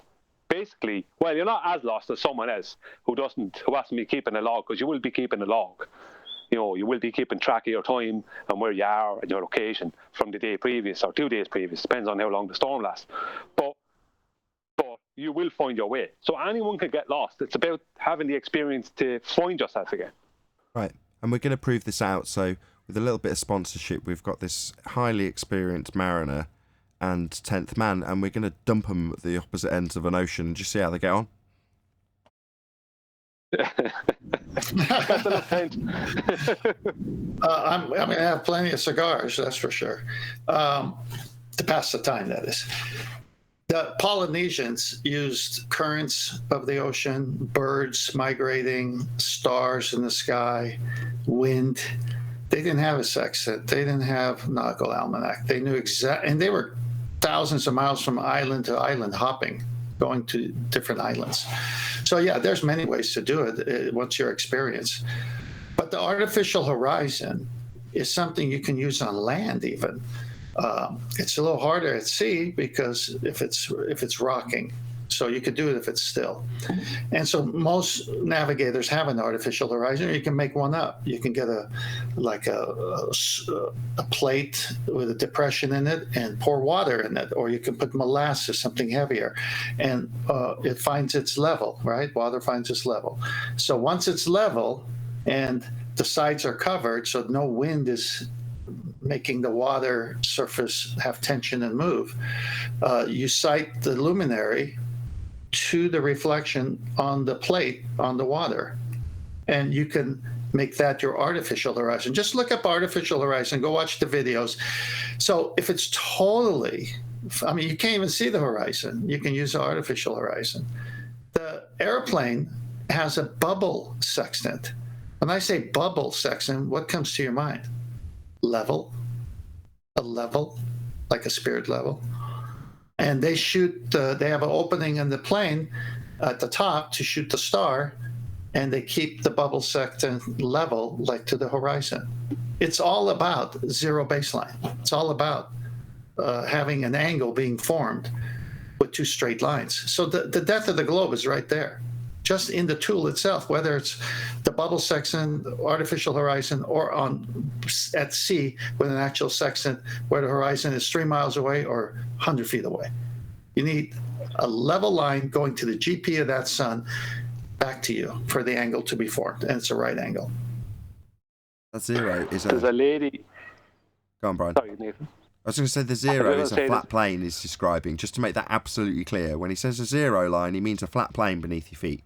If you're zeroing it off in an aeroplane, i.e. dip correction, is still the same exact principle. You've got a streamer to the zenith of the aeroplane where you're taking the measurement with a bubble sextant rather than using a horizon that potentially can't be seen. But you're still ascertaining a level straight line and then reducing it down to the ground to meet at 90 degrees to anything else that's above the ground. Also at 90 degrees to it. Also above a flat plane. That zero line is flat. Just want to stress that every time. Well, yeah. And the airplane guy, his dip correction is maybe 30,000 feet. Because he's still got to sight the sun's GP on the Earth. Or the star's GP on the Earth. So he's still got to do it. He's got to get it to that baseline zero, flat. 180. Go ahead, Brian. There's a lady, thanks, Nathan. There's a lady called Anna. She's of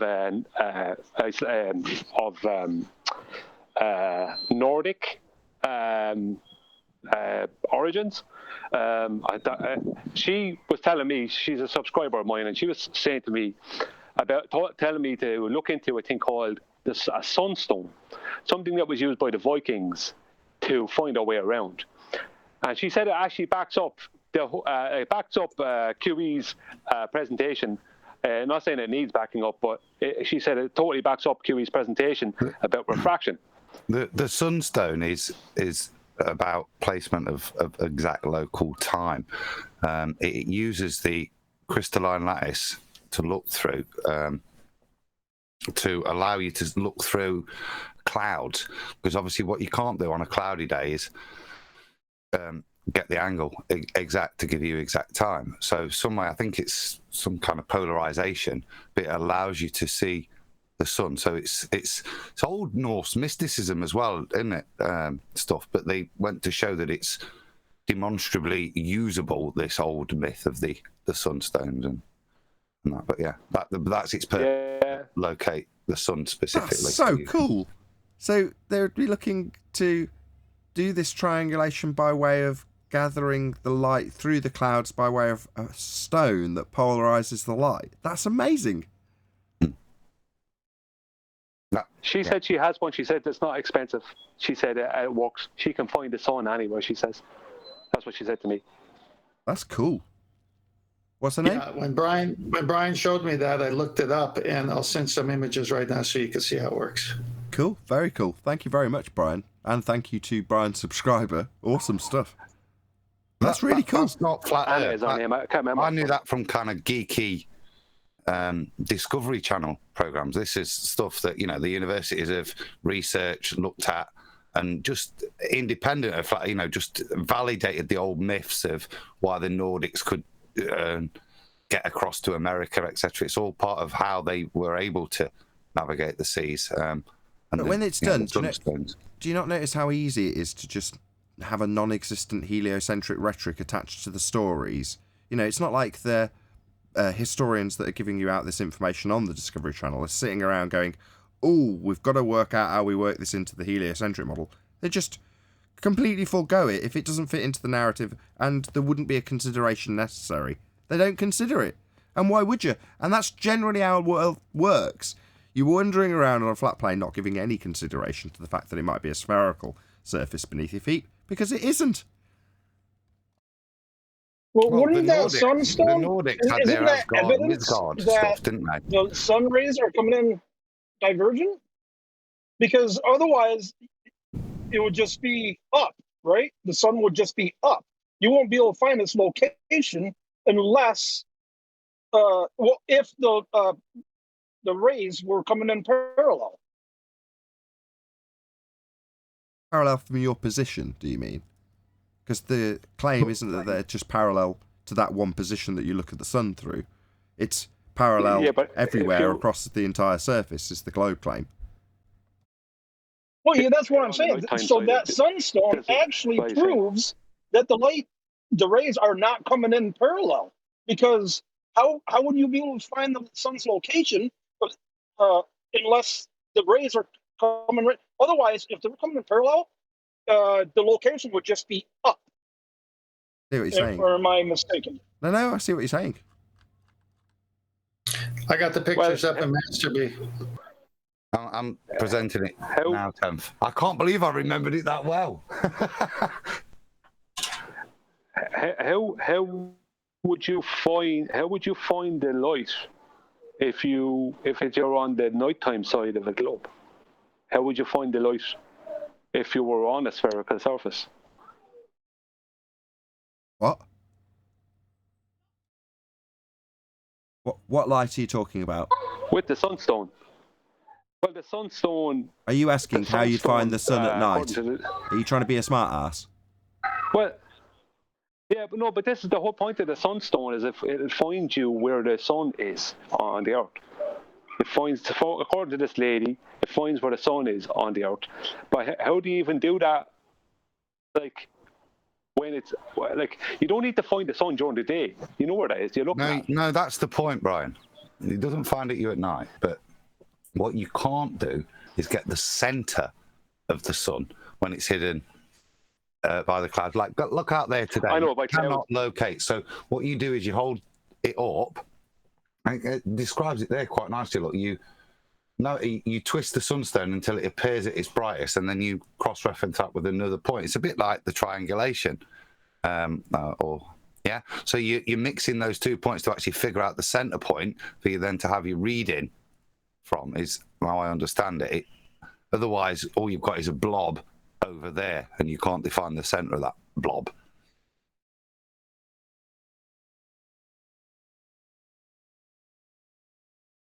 Right, so it's just letting a certain wavelength of light through so you can get a more clear picture of where the centre is, so you can do a triangulation. Again, it's back to all of these extra steps. You could consider this an extra step. In the same way, if you're only a certain number of feet above the water, you wouldn't necessarily have to do the dip angle correction. Now, when you're in an aeroplane, yeah, you better be doing that dip angle correction, because it's going to mess things up if you don't. So, you ignore that step on the boat. Does it mean that you're drastically off course? Well, you might be a couple of miles off course because of your inaccuracy when you triangulated. Same thing applies here. So you're saying, well, there's the blob in the sky. Well, you can't get an exact centre to it because it's a blob. No, you can't get an exact centre. But you could...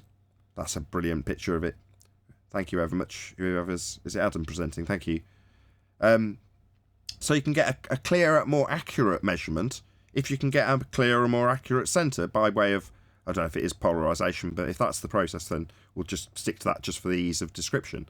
Well, that's great because it'll get you more accuracy. Does it mean you couldn't do it?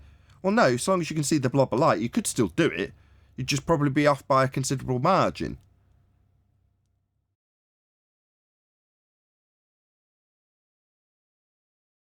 The trouble with this still is, I think it's translating in local time. This shows that the ancients had other methods of looking at the stars to confirm things, because we have to carry a watch around with us, as well as needing something like that to tell local time. So it does show that they had better ways of calculating it as well. Maybe they had watches.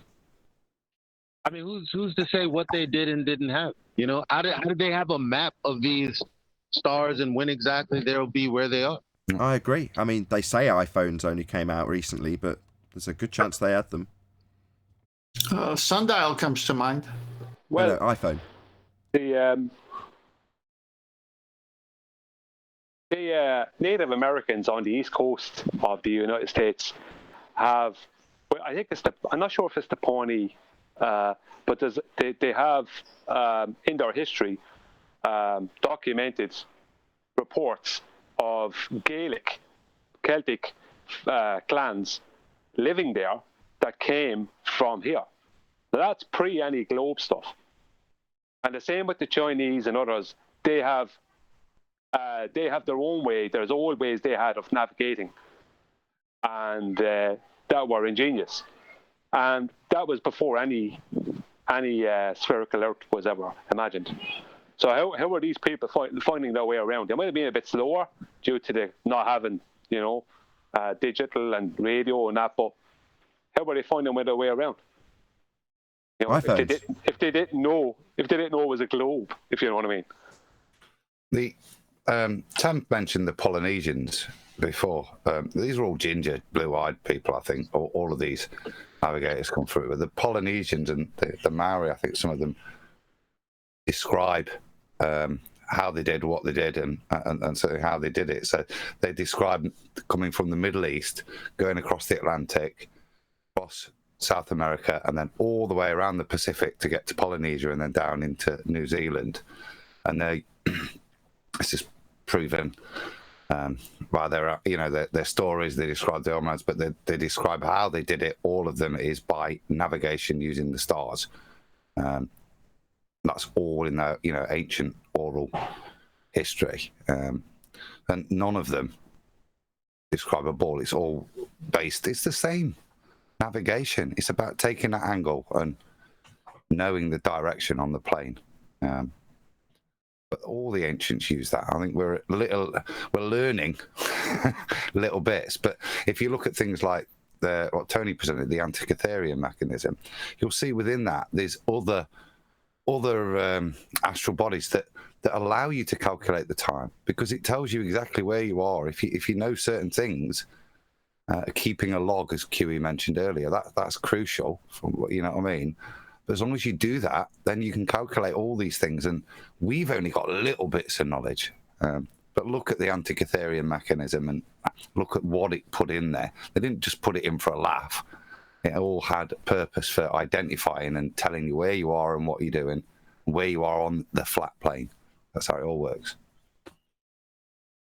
Right, and when they tell us about the ancients knowing exactly where the stars were going to be and where they're going to be in the future and having a good record of it and how it's not exceptional for them to know this, it's because that's how it's been established and utilised for a long period of time. But it's only been a relatively short period of time that we've had the transposition of a globe onto the actual world we're living on. And in many instances, there's things like navigation in this regard that have been done in the same way prior to the presupposition of a sphere, will be done in the same way while the presupposition of a sphere is in effect, and will continue to be done in the same way after the nonsense globe model is forgotten and dusty old memory. Brian said that perhaps they may have done their measurements a little bit slower. But it was put to me that these people were so good. Now, I don't know, but it was said to me that these people were so good at doing this, they could eyeball it. Like, they were very good at reading the sky, so much that they could tell when it was going to rain tomorrow. Eyeball what? The angle?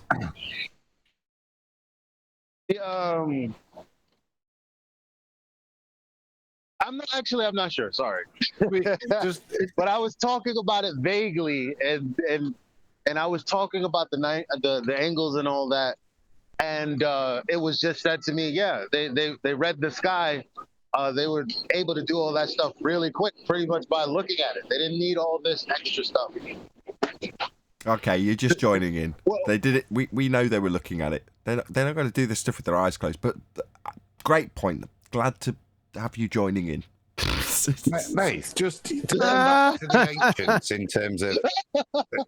in terms of stuff, and I think we can accept that they probably had greater knowledge. It gave that they could look at stuff and know a lot more where they were, all the implications, and quote the Bible. You know, they were put there for us, for signs and seasons. And I think when you move into the heliocentric model, one of the most important things, if you're going to make something heliocentric, in terms it's just random, that crap out there, it isn't there for knowledge and signs particularly to guide you. You have to destroy that knowledge first. And look at the clocks across Europe, you know, the way they're simplified and reduced. That old knowledge used to be there. The moon used to tell us a lot more. That knowledge has been removed and had to be removed first for them to then supplant the heliocentric, because you can't maintain that knowledge that we've lost and then just go, oh no, it's nothing, because they keep telling you things. Look at the validity this gives to us for flat Earth. So, well, this is where I think historically, remove the knowledge or forbid it. Literally, have people on the lookout. If somebody actually explains it the right way, secretly take them down. I think they'd rather do it like that. Well, no, because how can you forbid something when nobody's supposed to be understanding it, right? Talking about people like Santos Bonacci, right, who's going through this sort of information and exposing it. Who's shutting him down? Well, nobody, because it's already long in the tooth information that can be ignored anyway, right? So his expose of some of the old ways of tracking and mapping stars is just poo-pooed as, oh, well, he's antiquated, because the information isn't prevalent mainstream information anymore. I think that's what Adam's point is. You know, the destruction of the information isn't necessarily eradicating it by book burning. It's just by having it not be prevalent and used. So are we tracking months or moonths? Well, we're tracking months, aren't we? So is it relevant if somebody points out that that's a way of tracking it? Because you go, well, but on Tuesday the 20th, I'm due at the dentist. So it's almost inconsequential once you've changed certain systems. Yeah, Nathan, Owen, just that is modern day. Let me just explain that. Maybe with previous knowledge, and if you think of the Ethereum mechanism, the way things interweave in the cogs, it's really quite clever. You could actually start to look at angles between Jupiter, Mars, and maybe just take 2 or 3 of those and know exactly what day of the year it is. Yeah, these knowledge that I think was well known and used. That's why those things are on the ancient European clocks. You used to be able to look at them and know that knowledge was there. I'm not talking Santos Bonacci in terms of plotting it out and telling you what it means spiritually. I'm talking about what it means physically. That all of that, that's what the Antikytherian mechanism is. It's that knowledge wrapped up in cogs. But actually, if you, a layman, I don't think would have carried it, but they would have understood how to do it and take the readings of the stars to get that information that you need just to navigate yourself across the plane. Well, isn't that part of the Jesuit tradition? What made them so powerful with their astronomy is that they did have this type of knowledge, and they were very secretive about it at the time, during the exploration age especially. Right? They kept it secret. They wouldn't just tell the mates on the ship exactly how to do that. No, they do that in secret. Right? Sizing up the stars using the sextants. That was secret. Yeah. That's why they have the competition to make clocks local. Now, to have that competition, I think, in the 1700s, to allow the navigation we've been talking about, denies the thousands of years of accurate navigation that occurred, and the method, and well, to me, demonstrates they were using a different method. And like I said, that can only come from greater knowledge of the heavens. Right. Well, to this provide is you the detail that we have to provide by using local clocks, taking a translation of time. Absolutely. This is why I perked up when the I can't remember who it was from the Discord server was asking about this and saying, well, we're referencing these arbitrary time measurements that are off in many different ways anyway. They're not that accurate. You know, they need adjustment every 4 years, not to mention other issues that I won't get into. But you're using this construct that seems to have been superimposed onto a method that, up until you start using your clocks, seems quite elegant, right? And then you suddenly start getting into some of these constructs that we superimpose on it, and it seems a bit less elegant. And you go, well, what's missing? Well, that which you've just explained is missing. And a way of not requiring that supplementary, expensive mariner's clock that, you know, back in the day, clocks were horrendously expensive. Just having one would have cost a fortune, and then keeping on top of it, you had to pay a man to come round to you daily to check on his much more accurate watch how the time was actually getting on, because your clock wasn't going to be accurate. So in other words, just doing this based on that premise, with watches not being all that accurate, the time construct or convention that's used not being that accurate, having this transposed onto something that seems beautifully accurate in terms of knowing exactly where that star's going to be at a given time. And you're like, why does it all fall apart at that particular part? It's like, well, because presumably prior to this they didn't use that. They got all of the information they needed from the sky in the first instance, and they didn't have to refer to any clocks.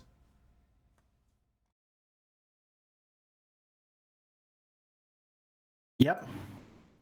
Besides, the time clock-based time mechanism is originally really based on the heavens anyway, just like the Antikythera machine. Precisely.